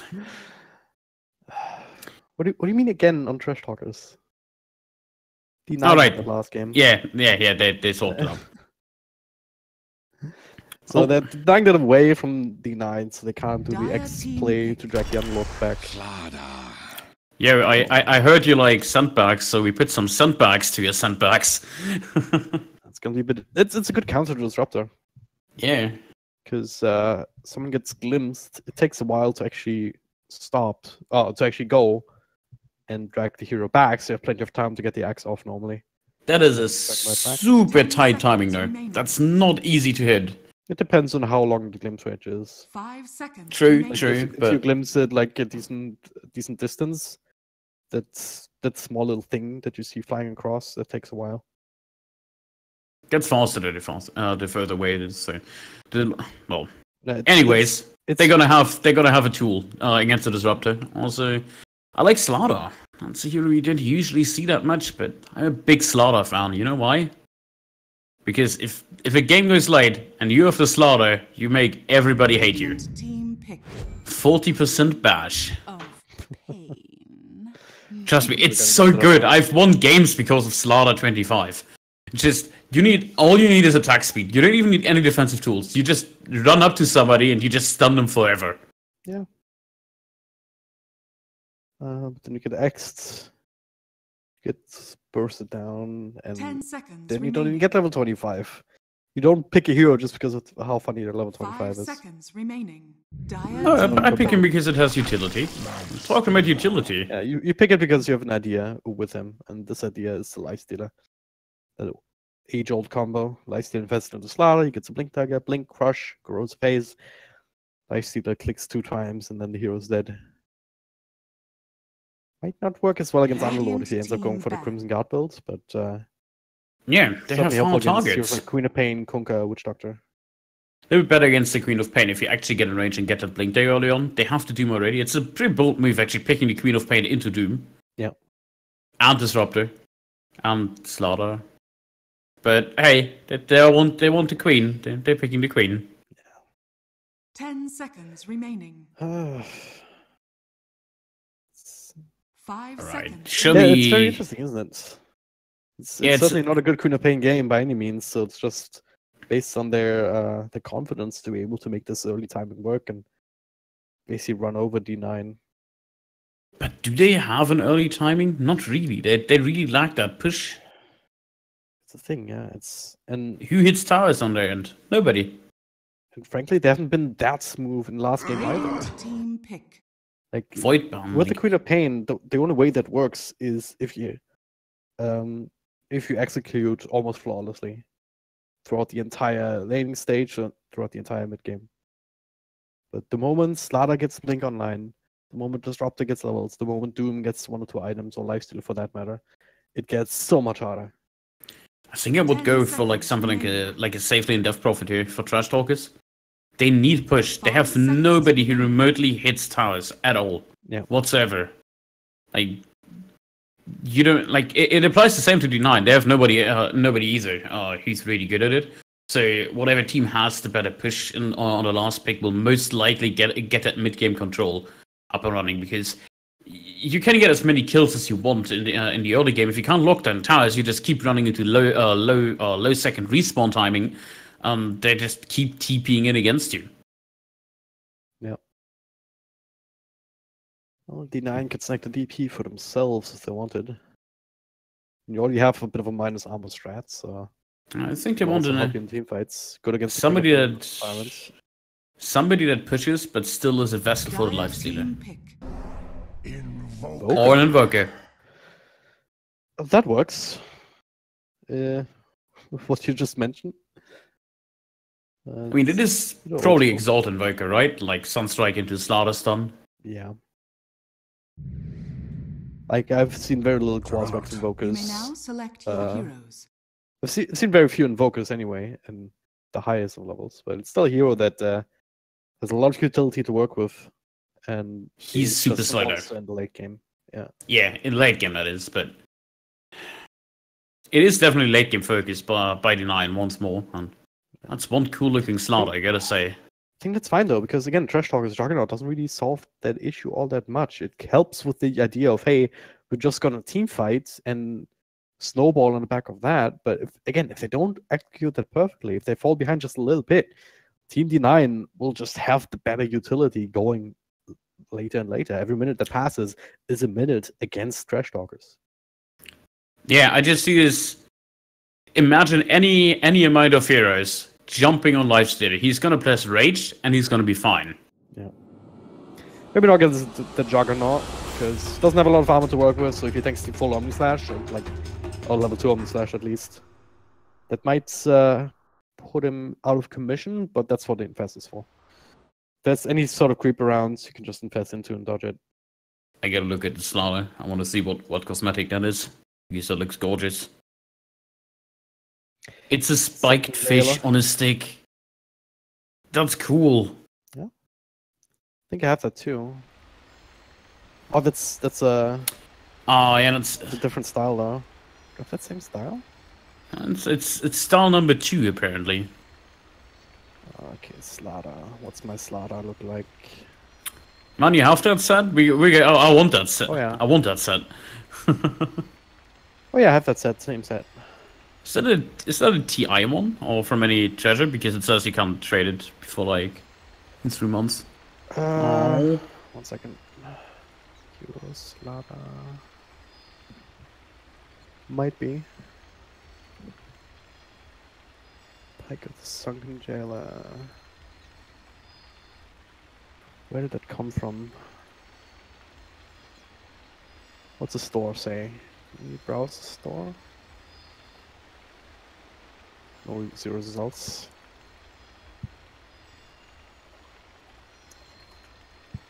This is very important to me right now. The 2017 Battle Pass. Oh yeah. Oh well. I skipped that one. I can only gift it, it's not tradable. There's even a golden one. Oh, the normal one is just yellow golden. Okay. Yep. I'm jealous. I want that set. You won't get that it looks from me. so cool. It's my only Slack set. Give it to me. You only play Jakira anyways, come on. I've played Slaughter like a couple weeks ago. Once in how many years? I am looking up my Slaughter stats now. Played 32 games in total. Wow. I'm on a 4-win streak. Ah, good job. Correct. It's a fun hero if you have the right team around you. Like if you actually don't just feed. It's so good in late game. I have a current 7-win streak on game. That's an 8-second AoE crush. That's very powerful. Wait, you said 36 games? Something like that. Cool, I have the exact same amount. I have 32. Oh, okay. What's the win rate though? 53.1%. Pathetic. 67 here. Good I'm carry. simple, man. I see enemy, I crush. But hey, let's focus on lanes, because we have a Trident at bottom, with a Lifestealer, with a Slaughter, and with a Disruptor. I did not expect the Slaughter to stick around the bottom lane. Expected him on the off lane with the Doom, because that's a killer lane, but I want to put my emphasis on the Jug, not on the Jug, on the Lifestealer, making sure he gets farm, and he's up against the Kunkka Underlord. Just because he's sitting down here now doesn't mean that he'll stay here. Maybe just going for the first spot, but Kunkka gotta watch out. He doesn't Very know yet possible. there's 3. Only sees 2. You can actually see through here if you have the right angle. I'm not sure. Well, either way, Convinced, but doesn't get caught, but they will secure both of these bad rooms. Same will happen on the other side of the map though. Haunter and the Juggernaut getting this one 2 for 2 trade. All is fine in the world. A gift from the 2 for 2 once more. Alright, so talk about this Invoker matchup here against the Queen of Pain. Yeah, so Invoker against the Queen of Pain, usually you struggle a little bit early on, but once you get that level 2, level 3 on Invoker up, you don't struggle anymore against the Queen of Pain because you have that base region to work with, and you also do a good amount of damage. And Cold Snap plus a Forge Spirit can easily burst on the Queen of Pain. If you want to make some sick plays on the Invoker and you get the Sunstrike afterwards, you can even ignore the Blink. Yeah. Doesn't happen often though. Oh, nice D-Ward coming out. He saw that one with his own ward. Good wins. Quite deep, getting a few extra spells off. It can hard for Invoker to last it on the tower, and yeah, it is very hard. Still sitting at 0-0. Even with that Null Talisman in. Okay, first spot down bottom. We finally pull the trigger on that Crush walking in, and very easy on the Underlord early on. Very easy indeed. And gotta say, this Kunkka feels without impact at bottom, especially because he went for Orb of Venom. He just can't harass anyone. Against the Slaughter, you don't trade well. Same with the Disruptor, just stacks on top of that. Lifestealer will just ignore you later down the road with the Feast. Yeah. So. And Haunter's actually struggling on the top lane against the Doom. Getting really low. Has to use the Self already, 1 minute in. It's kind of crazy that they're unable to zone out this Doom who's all alone. I mean, even went for the second level point into the Devour. Now with Kunkka here, Torrent will connect on top of the spin. They should be able to bring it down now. The extra body blocks. So maybe Sam regretting his decision not to go Scorched Earth. Not sure if it would help him there. I think it's the right call to skip it. It won't help him. Like the moment they hit level 2 on one of the supports, he just doesn't run anymore. Even with the Scorched Earth, he gets a cast to the face. He has a torrent to work with, and then he gets spinned down. And it doesn't really help you that much. I think just maxing out the Infernal Blade is still the option, even without the bonus damage, just because you have the max percentage. You already forced out something on the Juggernaut with the Self. You're trying to establish some more control. I think it's absolutely fine to skip the Scorched Earth for now. Oh, so he decides to max out first. There's not too many great creeps from around here, just the Centaurs and the Hellbears. Great for aggressiveness, but not exactly great for lane sustain. Talking about not so great, Underlord's still struggling. Trying to pull the creep wave now. Let's make sure he does not get punished that easily. Yeah, he can't Invoker even. though, I mean, yeah. Good heads up There's play. a fish. Slaughter, he was invis for a second, but there was a sentry ward mid, so he could not set up for the Queen of Pain. And now Arthur, almost getting caught by the Torrents, and now Cold Snap forced out a couple of right clicks. He might still take out to the damage over time, and he does indeed. Sunstrike off the mark, and the South will make sure the Queen of Pain will be just happy to keep going in this lane. Yeah. This is a really tough lane. 6 losses to 15 or 16 and 7. And it's just going to get worse from here on out. There we see one of the reasons why Invoker is perhaps not as popular these days. Yeah, because the hero sucks. Yeah. At least in lane, but well, you can still look towards the bottom lane and reassure yourself. Lifestealer doing extremely well, 21 and 16, all of these nice. Certainly also be very effective against the Underlord. Doubling up his level right now, and well, Doom can feel safe up top since that he found the jungle. He did find himself a satchel though, for the extra region. Should help him out a little bit. I feel like Doom is always rolling the dice, you could say. So again, Desmond. Mayfield gonna keep him where he is. Plenty of time for the Conquerors to jump in. Sunstrike, that's one way to help the Invoker catch up. At least a little bit. That's what you want to do. You want to shift from jungle to Sunstrike kills to farm in the mid lane. Yeah. But well, talking about the Doom, so Doom always feels a little bit like random because you want to. You get a good lane, like if you have that, if on the first or second Devour, if you find that center with the Unholy Aura, you just straight up sit on lane. Because it's a free ring of health you're getting. Like you're sitting at 9 base region with a high health pool. If you don't get it, however, then you're stuck with like a Halberd Smasher, which is okay, but all the other creeps are just not worth it at all because you don't have the mana sustain. Yeah. Here we are again, another crush. A couple of right clicks here, Desmond, cool guy, still saying level 2, the Sunstrike on the money, but on the mark, but not enough to actually give the kill which by itself. Doctor? A gift from the Tempest of Don't get greedy, don't get greedy. He's very dead. Nice to bind to rune. Yeah. He got really greedy. Yeah. He man-fighted a Doom with the Unholy Aura, with the Infernal Blade, with a Maledict on level 2. Yeah. That's just not going to work. Especially with that extra nuke on the Shockwave as well, which is also quite helpful. Don't have too many of those, but in case Witch Doctor were able to walk more, you can just finish him off on range. Smoke rotation mid with the board. Should be an easy kill. Yeah. There's the X. Kind of bouncing around. He's casting some spells, yeah. Snarder's there to try and turn this, but it will not be enough. Tried to go for the deny. Couldn't pull it off in time. Try to go on the Queen of Pain. There's no blink available.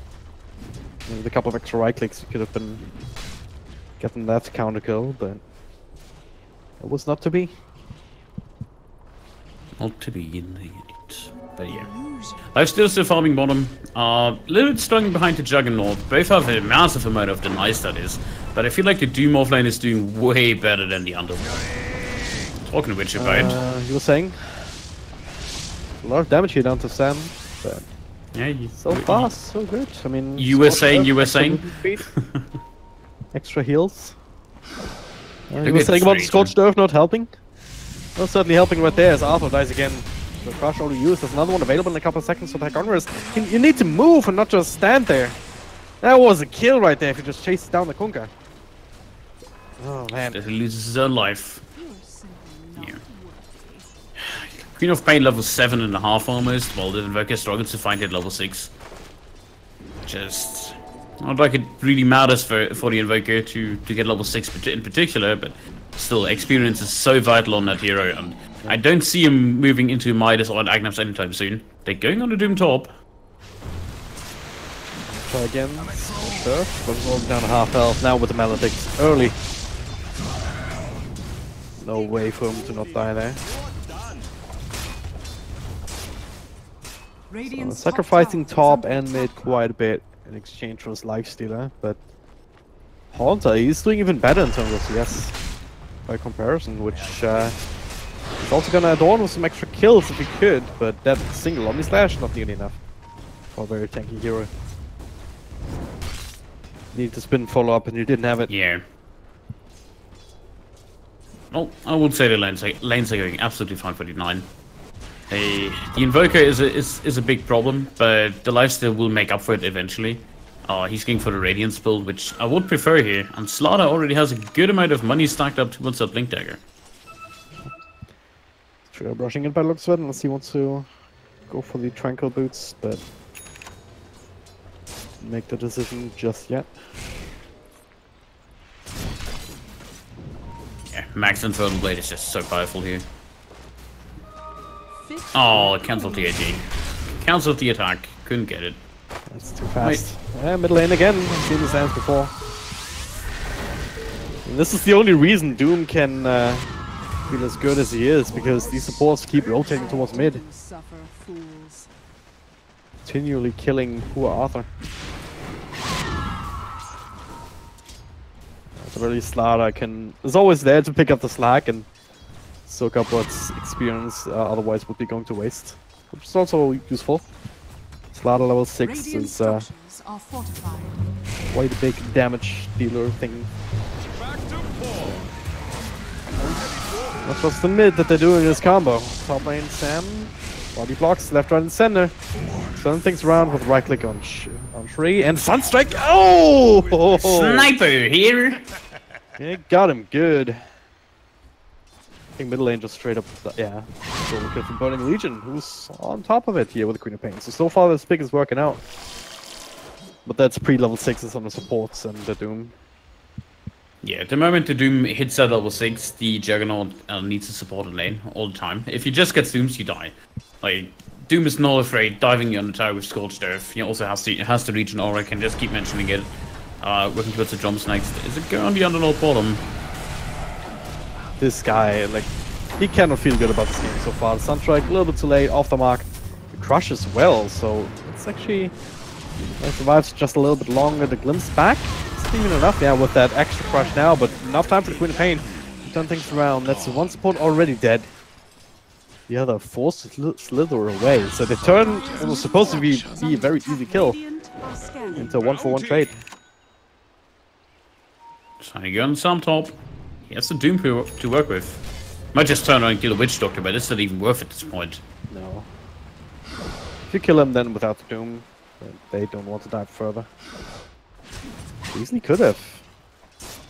Even with the Juggernaut there, I mean, maybe we're afraid about the Omni Slash, the spin. I can see that. Or maybe just waiting for Slaughter to come in. They're all smoked up. 3-man smoke. This has been scouted out. Dire have a ward up on the side ground. Know exactly what's going on. Yeah, I think they need to just take the stack now. There's a massive quad stack over here. Oh, it's such a juicy stack. You have Slaughter. Come on, just take it. Take that stack. Yeah, I mean, they have that's all we're gonna get from Shockwave. this. Shockwave, Thunderstrike. They can easily get this. This is so much gold sitting around. And experience. It's almost more important for these two supports. But... Alright, that's a spin. Maybe they can get the Juggernaut now. They're looking for the Glimpse and they find it. Follow up with a Crush. Oh my god, off the mark. They still find Doom. Couple of right clicks. He's fighting though with the cast bouncing. Meldick, they'll take out the Slaughter. And Carl looking to get in range for the deny. And he gets it! It's under attack. Oh no. He's gonna get punished for it. Angry Doom. Angry Doom. That was a big kill. I mean, they still end the killing spree, but not worth it. Oh well, Vega gets dive mid again. Still has the blink. They kind of protected their stack by dying, so there's that. I mean, that started off with a mistake from the Juggernaut spinning, then being glimpse back, but then a mistake from the Slaughter, just not hitting the Crush. It was probably a bit of extra bit of control that they needed for him to maybe survive, despite the Maledicts, because he took 1 or 2 crits to the face there. You make a mistake. You make a mistake. it's- Everybody makes a mistake. It's a comedy of errors right there, and then just a good play from Carl to get the deny out on the Doom target. Yeah, sure frustrating. Like, that's one of the worst that you can actually deny the Doom target. It's one of the worst things that can happen to Doom because it is a really long cooldown, and most importantly, you lose a lot of mana using it. Like Desmond, this time they do it well. Crush into Sunstrike. That's another kill for Arthur trying to catch up, but once again, the cast bounce again. Big old Sonic Wave, Burning Legion. Onside the Stag Storm, but not Kinetic Field. He can just walk out of it. No damage done whatsoever. Yeah, no kinetic, because he's dead. And already expired, also on cooldown. Feels bad. Relic up for the Lifestealer. Jack himself is going for the Yasha build. Skipping Go out on the again. Battle Fury. Some aspects don't really work, some do work very well. They have to try and keep them alive. Psychonris, let's get that ultimate off on the Queen of Pain. It means that he will not, or she will not feel comfortable continuing this engagement. Yeah, you were talking about Lifestealer. Relic, it's a really good timing on that. So this Slaughter, getting as much kill involvement as he is, like back and forth, but he's still inching closer towards the blink. That Radiance Lifestealer is going to be an issue that they haven't really addressed yet whatsoever. It is going to be an issue, and the Jug... I feel like the Battle Fury build was needed here for him. Just to get some control on the map, because How do you outfarm D9 here if you fall behind? Like Lifestealer with the Radiance, he's gonna passively farm. You have an Invoker who will farm the majority of the time, and even Doom is just having that bonus gold steadily flowing in. So going for like Yasha into Battle Fury. All right, now I'm confused. Dice are scanned. I like this. Can't say I'm a fan. Can't say I'm a fan. I don't think they can play the farm game. That's what we were talking about in the draft. I think you just go Blink Basher or Blink Axe even. Radiant's middle tower is under They'd attack. be able to fight and burst people down, but not sharing the experience. And, shouldn't be anything else coming out of this, but Living on the edge there. The Queen of Pain, Orchid, and 700 gold. Yeah, I haven't talked too much about the Queen of Pain because she's second in net worth. Taking the peak over there. About top. Here we go on the crush. Spinoli came out here despite the doom. Not gonna stop him from killing that actual hero. For a queen.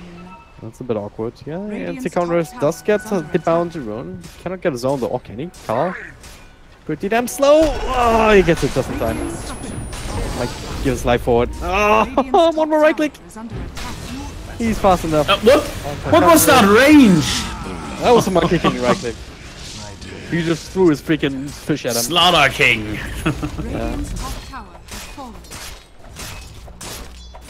Man, me. Middle lane. Okay, that's a big kill though.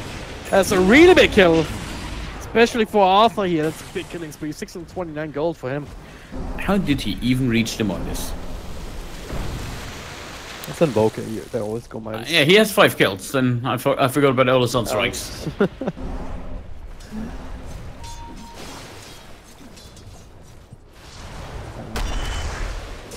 Things are happening. Not like this. Focus catching up. Lifestealer is having the Radiance flown out to him right now. Doom, despite everything, he's still doing okay. Lifestealer is always... Lifestealer is one of these heroes I always forget about when they do something because nobody contested him whatsoever. Underlord is the same. Like let's just say Underlord 45. Like he's doing as the Doom. Like he can't contest the Lifestealer. And Lifestealer actually has 50 denies. Ouch. Again, that's what freeform Lifestealer is best here. Orchid though. Okay. Not expecting this one. Really good reveal there from the Queen of Pain on the big ass target. Carl is also still fighting here, but Sunstrike after the Centaur Storm Shed though between him and Otto. Carl is still alive. Now Sam. Oh, he's gonna join his Lifestealer friend in the afterlife just in a second. So much heal done by this healing wall. They have so many healing walls on this. Radiant's bottom tower is under Lots of region. Like I know it's gonna build into mech at one point. Dire's At least in the Crimson. structures are fortified. Then you have the Voodoo Restoration later on to work with. You have the healing mode from the Juggernaut, and you have the boat buff. So they're super tanky in those fights. Yep. If they lead the initiation with a boat, they're almost not unkillable, but it's gonna be really hard. And Infest. That's the first slaughter bomb with the blink, not revealed and smoked up. Yeah. Who's the target there? I think just he these just gave item it the quad. Bottom tower is There was, under there was a good reveal from the Orchid the first time they saw that was completed. Now this is the first Blink Dagger. They go in, and the Omni Slash will turn this around immediately. Most of that Lifestealer, he's dead. Just like that, they do get the Konka from what cost. Even more than Saurus, he gets glimpsed back into a crush. Alright, that's some revenge kills right there. Who's gonna get it? It's Arthur. Double kills. He also finished up Carl, I believe. Yes, he did. So not as bad as it looked initially. At least not for the rest of the team. Bash! Oh, So close yet so far. There we go. felt that. Sunstrike just in case, but yeah. I gotta give it to Burning Legion. He had an excellent Orchid timing. Slaughter was jumping in. At the moment the Lifestealer came out, he orched up the Lifestealer and he couldn't do anything. And that was the kill, but still, they lose 4 after this after this, and that's a lot of gold going their way. 700 gold just for the Queen of Pain for the team. Yeah. This is where we start to see this strat. Like, I mean, this is an indication of where it's supposed to be going, just looking at the drafts alone. Like, this is not a lineup that can match up very well against what D9 has. Because of that exact reason. There's so many counters to the Queen of Pain. So she needs like a BKB ASAP, and that's why she has to do it BKB up. argues, yeah. Radiant's middle tower is under attack. I think the problem with the BKB always is the moment you eat one control spell or one silence and whatnot, you have to pop it, and then enemy just backs off. Yeah. I guess it's alright in this game since you have some ways to keep them back and make sure to, that you can fight them. It's mostly the X. It's gonna have to come in clutch there. I think you should be going for something a little bit more risky, like going for a really fast Lotus Orb would be nice. Not only against the Doom, but you can also purge off the Slaughter stuff from you. That won't help you though. Won't help you survive. You just need so much. It's... Dire's middle tower is under There's attack. no way you don't go BKB here. Just rush Aeon Disc. First item Aeon Disc on Queen of Pain, there we go. That's my kind of pop game. Yeah. I'm not even gonna dignify that with a comment. I mean, we talked about the Queen of Pain in the draft, right? Like, picked into the Doom, into the Disruptor. He knew what was coming. There we go again. Blink Crush. Stun Strike here. Static Storm on 2. Need a bit more damage though with the turnaround with both as well as that one. Oh my god. I did not expect everyone to be there. Sad. We're lacking the damage output to actually make these skills work. Middle tower is under attack. That was really sad. I expected him to wipe the floor with trash. Lifesteal was inside there. Has fallen. Maybe get the kill if Invoker throws a meatball on top of it. All good, but just between the two of them, they'll have a lot of control, but they don't have a lot of damage.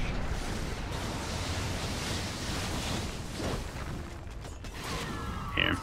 Now you give up control once more. You had a really good fight at bottom with the first Blink Dagger reveal on the Slaughter, but now they play coordinate again on charge, and they're moving as 3 or more on the map together. Then they're gonna start locking down more towers, and there's only two. Like there's only one tower that D9 actually took away from them, which is the mid tower, to be fair. But you only have your two tier 2s remaining. Despite having no tire pusher, Juggernaut is at least somewhat decent against it. Dire's bottom tower is under attack. Juggernaut gives you that sustain, at the very least. So if you're 5-manning down towers, you can keep your health pool nice and high. Not also stealth, but also help out your creeps. Dire's bottom tower For now. is under attack. Axe trying to force out the rage, and there it is. But there's also a blink and a crush. No follow-up though from as Tychondrius realizes that. He's like, team? And he finds the enemy team instead, which is not a Report team. Tower is under attack. And gets the D-Ward as well, so everything lost, that's just some free gold they snatch away. They gotta be really careful about this Lifestealer, because Lifestealer is going Radiance into Solar Crest. It's gonna give him some natural tankiness.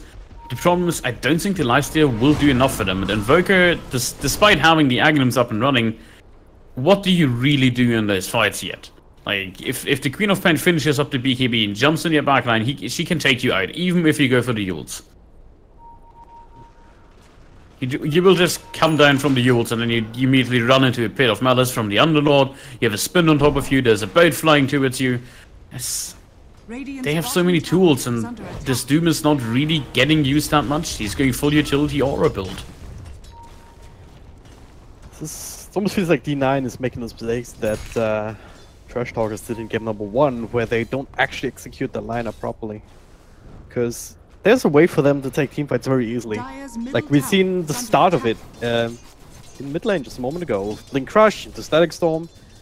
And if you have the rest of your team there, there's no way that Trash Talkers can fight into it. But right now, if it just ends up being these kind of skirmishes, if you don't have the initiation, then or if you don't have the proper initiation damage follow-up, you just lose. Killing the Same Juggernaut goes is a both good ways. start. Yeah. Yeah. Same goes both ways. And that was with the Manta. He just bought it up. Yeah. again, doesn't really help you against Static Storm. So It's Meta more like is- who makes less mistakes. yeah, that's Dota in a nutshell for you in general. But also, almost You feel like actually, Juggernaut needs a BKB instead of that Manta. yeah, on top BKB of that. would be needed. The question is, I'm actually not quite sure. Did they fix that you can manta yourself out of the kinetic field? Or is that still a thing? Still a thing. Yeah. Maybe he's going for that, so he can justify the manta.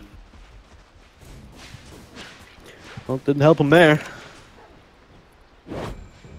Also crush available.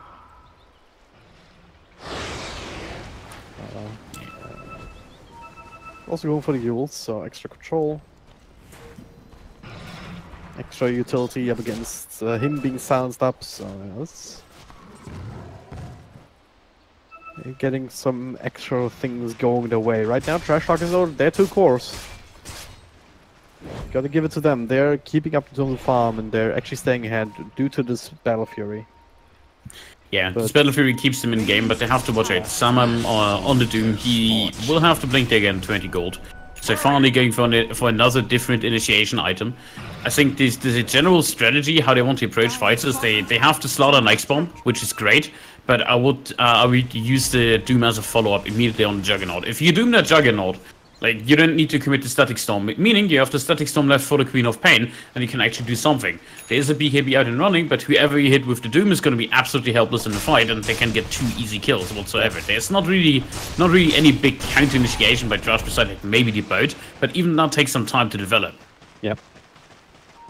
Yeah, you're absolutely right. I mean, Doom either Jug or the Queen of Pain. Use the rest of your control for the other. And, burst them down. I mean, both of these heroes, if they don't have their defensive utility going, either the BKB completed now on the Queen of Pain, or just the blink out, or for Juggernaut, the spin. If they don't get that off, they just end up as very squishy heroes indeed.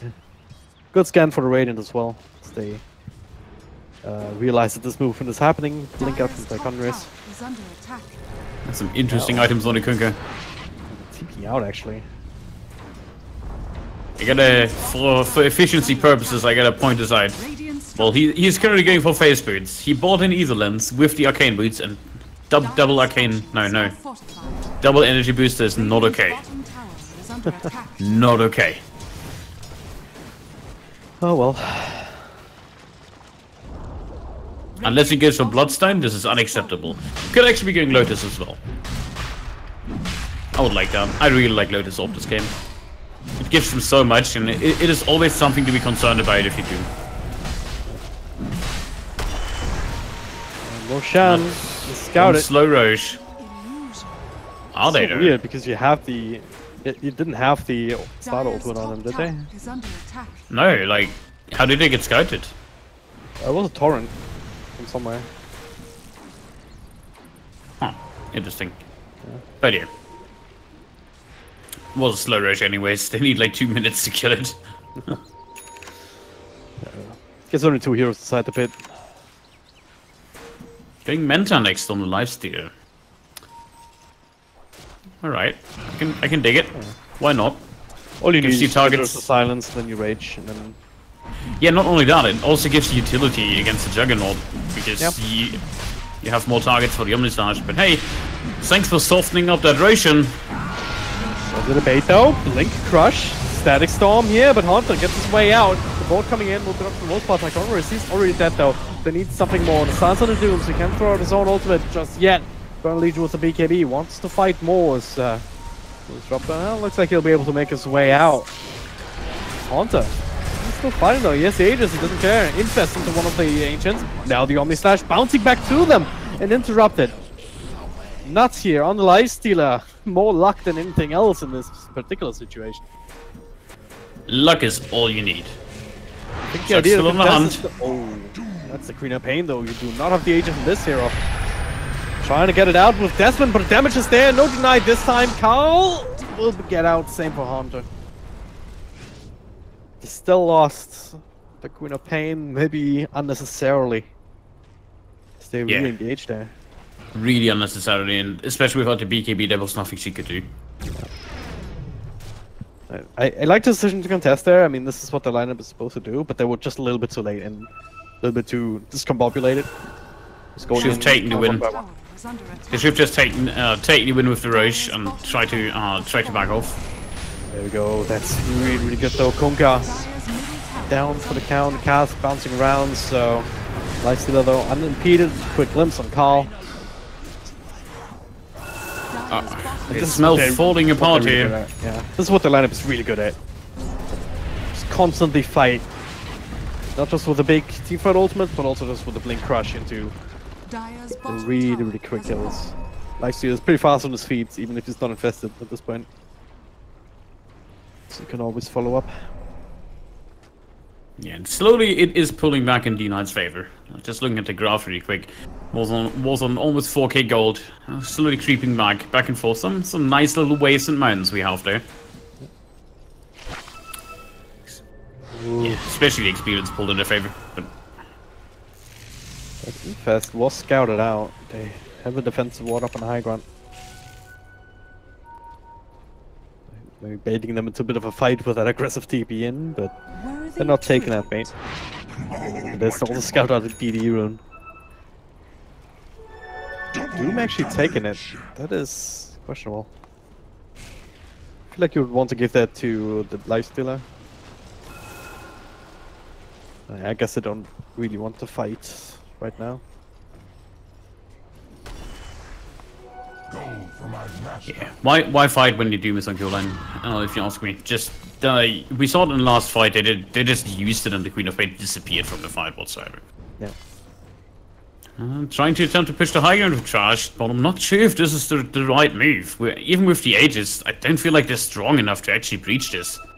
Like, they gotta do that against the Slaughter, so they aren't gonna have perfect stun line up, then they end the choke against the Disruptor. There's an Invoker that has a lot of farm and can rotate in, and on top of that is the Lifestealer.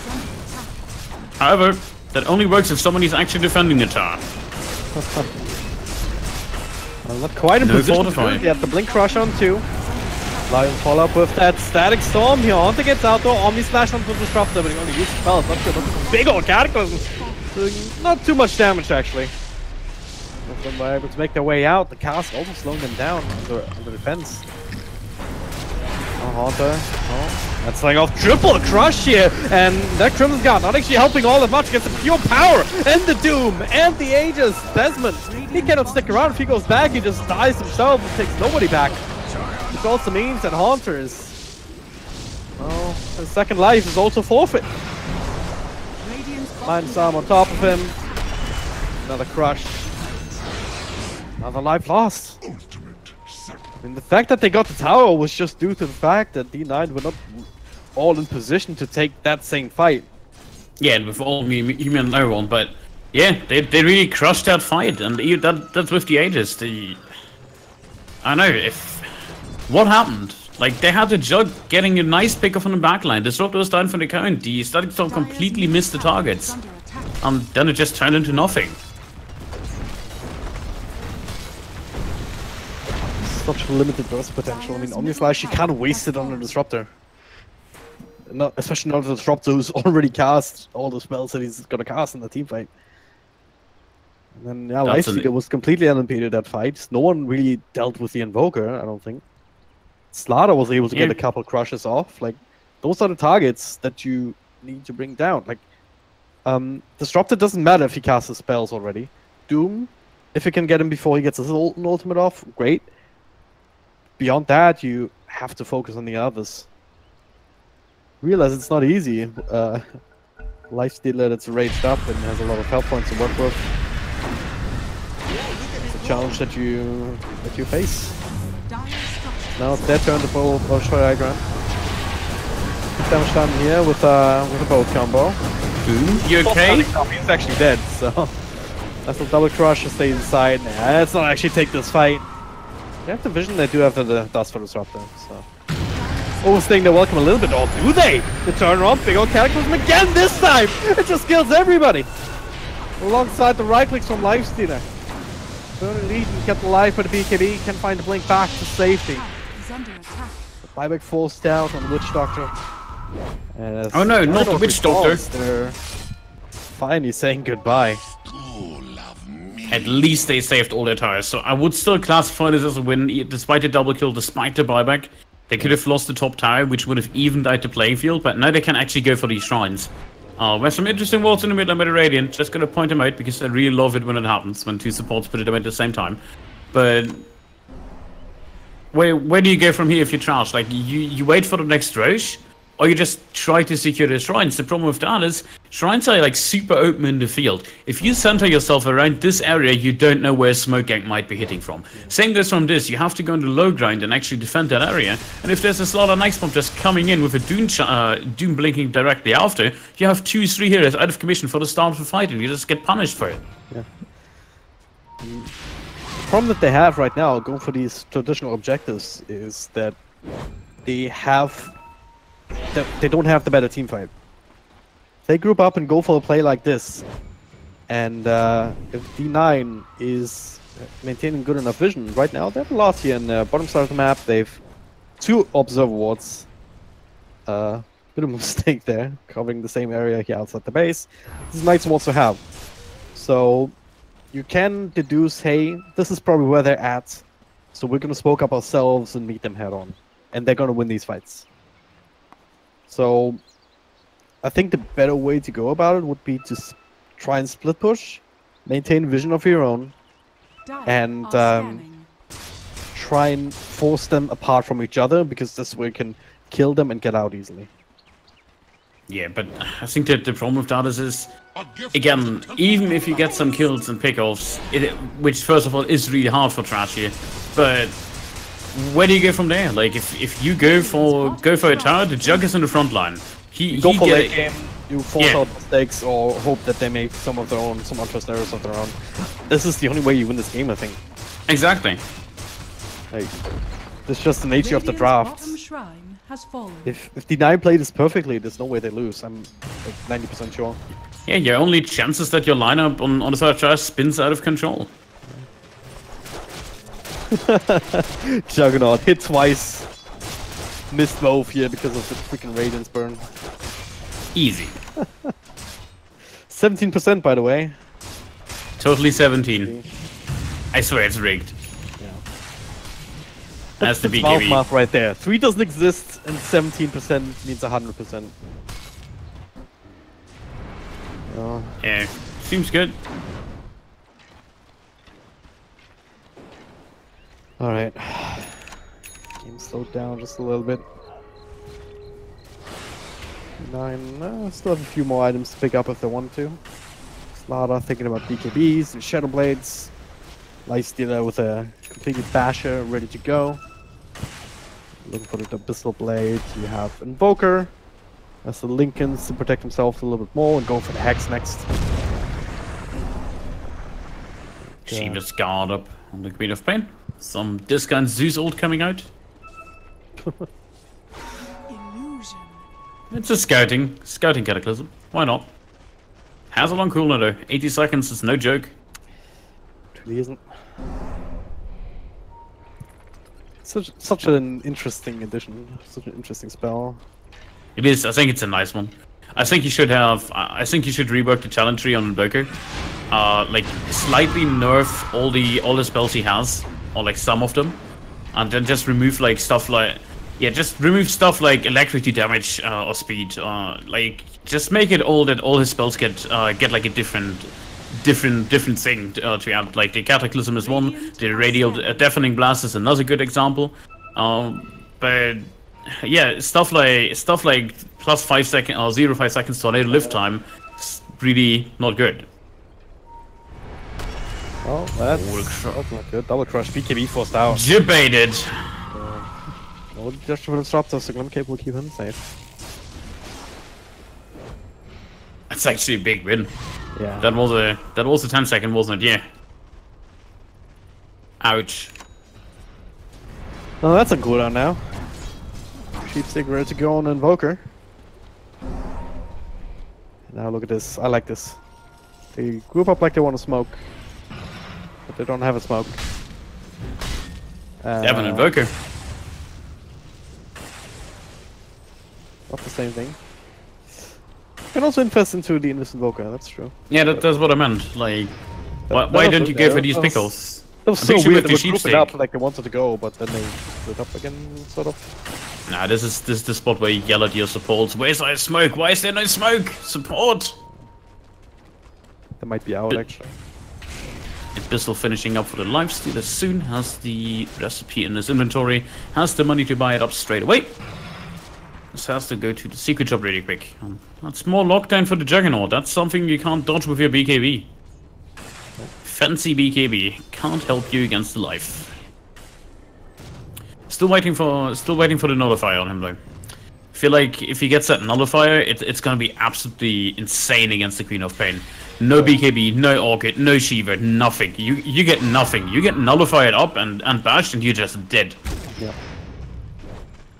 I mean, Abyssal Blade is basically replacing that Orchid or Bloodthorn in this particular circumstance. It's better. Quite the It's definitely better. Oh yeah. Because there's Manta and BKB on the Juggernaut. He's gonna just toggle it off every time on the Silence. So just having a basher instead is just way better. Here we go again. You've seen the stance before. Roshan going down again. They with Trash Talkers. They have Aegis and Cheese. Once again, D9 actually a little bit too late to contest it properly. So this time they decide not to try at all.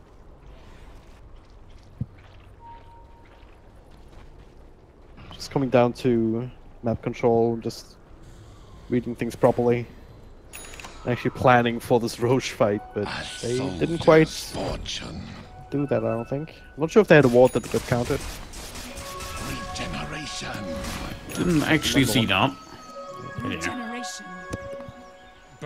Either way, they give up that particular objective, so a little bit of extra help for Trash Talkers. Yeah, and that was with the shrine on top as well. They just had no vision and just getting bullied out, you could say. But again, it's the same issue all over again for Trash. They still have to bide their time, and they're even falling behind. They have a Battlefield Reject. This should not happen. But there's nothing you can effectively do, because they're taking all the objectives they can comfortably take at this point. If they just run into the D9 lineup, you're gonna get hit by a Slaughter and a Doom, and then you just lose your Aegis or one of your heroes. Talking of which, right on some bold positioning, Mr. Jug. Might just get crushed. Gotta be a bit careful. Let's have the Aegis. Nullify actually backpacked. Interesting enough. Attack on risk. Here's a passenger inside. King out, just the target is easier to kill. Get rid of that immediately. The Sun Strikes helping out quite a bit, locking him down, but BKB in the background still comes out on the Queen of Pain with the extra bash. From one target to the next, but the Uber driver says, nope, we're out of here. Really quick. Why are we gonna do? Very well Oh, he might still die. Oh my god. He still dies! Oh no, He has no. the challenge! Was it the boat buff stopping as well? Yeah, the boat buff was stopping it, but it ran out. Yeah, the boat buff ran out, that's what I mean. So he took a lot of more damage. Still, even despite the heals, that is crazy. That is really crazy. They don't get deny either.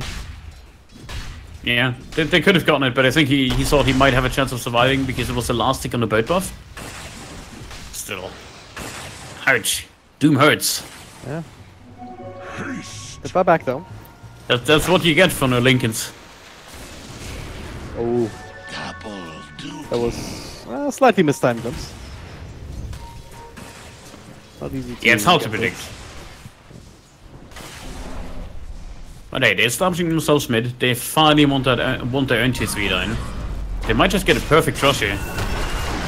Well, still the Aegis carrier, but they're gonna force out the first life, or will they? Still alive because of the Room Kit. Both comes in once again on top of the Death Ward. Doing too much here up against Lifesteal, but Burning Legion trying to do what he can. Still holding on to his own ultimate. And want to see what he can see here. It could have been an easy kill on Disruptor, but maybe not worth it in the end. Can they all get out here? Can they turn us around? Yeah, that's Yeah, likely, they definitely can. certainly can once the Slimmer Cape wears off. And that big old Cataclysm! Bring Haunted down to half health. Doom is there, running back in as the fight comes together. I think the Disruptor just complete down. There's the Abyssal Blade. More batches. Not quite enough damage actually. The Omni Slash on onto Fort Spirit and nothing but. And finally, He will drop down. That's the Aegis. Should be able to find him a second time unless there's some extra help from the Cobx. Bolting in, buying enough time for the spin. Walking away. Desmond with a 4-star. They need to make their way back up to the high ground. But there's another blink, another crush, and the bash even. They need to focus on one target though, and then chosen one is the Underlord. He is dead. That's a buyback, uses it immediately. Still 50 seconds until Queen of Pain can come back. I don't think this push will stop. There's the Abyss Blade on the spin. For damage here, they need the Doom, and they have it. There's the Uber saying, no, get the hell out of here! Will be successful, and I don't think he'll take out this time. Now he's running back in. He doesn't care. Yeah. With everything used, there's still no tier 3 down. They're so bad at pushing towers. They have absolutely nothing. Lifestealer can't afford to even put one hit on the towers. Slaughter, practically no damage, full utility. Doom, one of the worst heroes to ever hit a tower, to be honest. So maybe Techies, front mines, but... And Invoker has to stay in the backline. He has damage, but the moment you're in the front line, you just have a Corp jumping on you, you have a Juggernaut jumping on you, you have a boat buff coming in. So, not much they can effectively do here. Bottom line though, eventually, one of these teams, they will win yet another one of these team fights. Like, if you look at the fight recap, only one who died was Disruptor, just do some random please. 7.7k damage done by Invoker, 6.6k by Lifestealer, 4.6k by the Doom of all people. Like, they are winning these fights. And eventually, there will be no more buybacks. There will be no more cooldowns. There will be no more saving each other. Slow and steady wins the race. Yeah. 30k net worth on the Jug. He's massive, but still, it feels like he feels super like paper. Even with BKB and Manta Style and the Butterfly, it just always feels like he gets way too much controlled. Well. AC next on the Lifestealer. No MKB inside yet, or anything with True Strike. Yeah. No Bloodstone either. Tower situation, like if you don't go for the Desolator build, Lightstealer doesn't actually hit towers, so AC will help a little bit. Yeah, the AC will help, but so does the MKB. Like, MKB would be fine for them as well. It's still 50 damage you get. It's not the worst. Crimson Guards will prevent any damage from the Force Spirits. It's lasting long enough for him to Crimson get rid of it. God. Catapult! Catapult! Ah! Nope. Do it! No, upper miss! Again! Twice? Are you kidding me? Force Spirits, thank you! Tower down! That was the most exciting thing in the last 40 minutes. Won't go that far, but it was an objective that eluded him for way too long.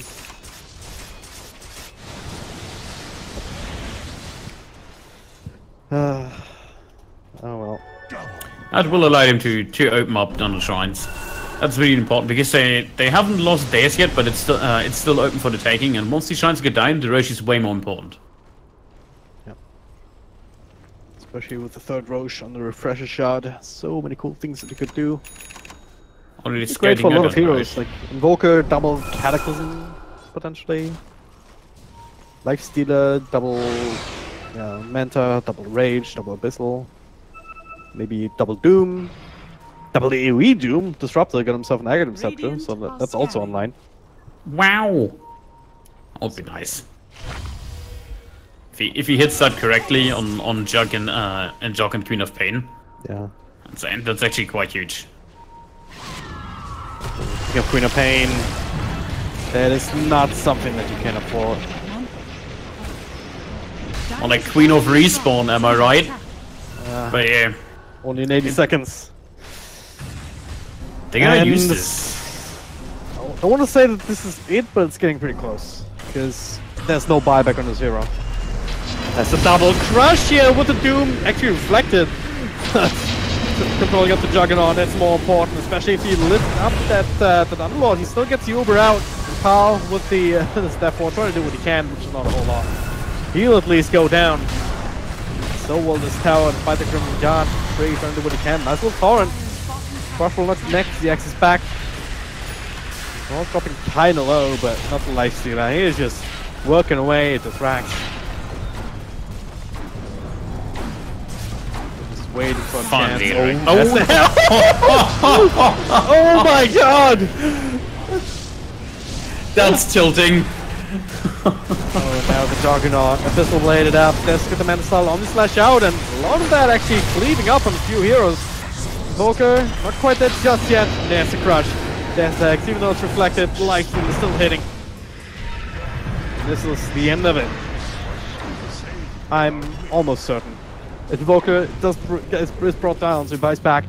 Rejoin the fight. Doom kinda low on health, so is everyone else. So we'll back off one more time. Witch Doctor not comfortable taking that TP. Dire's bottom shrine is under attack. Almost Just one TP set dead of man. X down. This is so crazy. Yeah, just one set, but one region rune to work with. Dire's top shrine is under attack. One invis rune to work with, and a Roche respawning in 1 minute. Unlucky you. Might as well take the shrine. Nah, screw that, we're getting ranks. There we go. Dire's top shrine is under attack. If they find a crush on the Queen of Pain and sniper off, they win the game. Only see Underlord actually missed the crush. Now, well, life still comes out to find your pistol blade though. 4-star Glimmer KPKB. Still alright. Still fine. Nope, don't panic. Don't panic. Sonic Wave misses, but don't panic. Cataclysm. Ouch. There was a Witch Doctor there, not anymore. And the Hex. He's eaten. The crush is there. The right clicks are as well. The bash is way too much. Queen of Pain down for the count again. Are under attack. And Just just call GG. Don't complain about lag, please. Oh man. DNA is strong in this one. Just call it. Trash talkers. Dire's top barracks. To be fair, it almost feels like a little bit like the names are swapped here. Yes, X Just a little bit. Dire's bottom tower. Well, we'll give them the benefit of the doubt and assume that that was not a PM pause. The fight rages on. Without the amplify, without the growth phase, not falling as quickly. But yeah, I mean, Yeah, this you get one more Omni Slash onto Elite. Poor Doom! Just have some mini Dooms to work with, that's all good. They're also dead now. Unlucky, all the jumps on him. Yeah, Mega's up and running. Another blink, another crush. Dire's middle 2 catapults in the base. Dire's middle tower has fallen. This is just them fighting because they can. Dire's middle tower has fallen. What's the question mark? Can you? Yeah, there it is. Finally calling it GG as they disconnect. A little bit BM But at you the end. still need to unpause the game. Please. Thank you. Don't disconnect anymore. It's gonna auto pause again. Dire's ancient is It's the under worst. attack. We need the courier to resume. There we go. D9. Yeah, they do a good turnaround game number 1. Game number 2, well, draft not working out so well. In game number 3, though, like trash talkers, they got out drafted. I want to say. I wouldn't say completely outdrafted. I think the Doom Disruptor worked really well, but I Like, guess yeah. this is what happens if neither team has any pushing ability whatsoever. Yeah, like again, trash talkers. Their lineup doesn't work. It just doesn't. If you don't have that push, and if you cannot actually win the game by like 25 minutes at the latest. We talked at length about that throughout the entire game, so it won't before you too much more in the aftermath. But D9 is a team that we're going to see again tomorrow after this recognition sports to get the default win because their opponents have pulled out. So curious to see how well they will perform. But for now, thank you guys very much for watching. Stay tuned for some CSGO coming up next. But goodbye and see you tomorrow.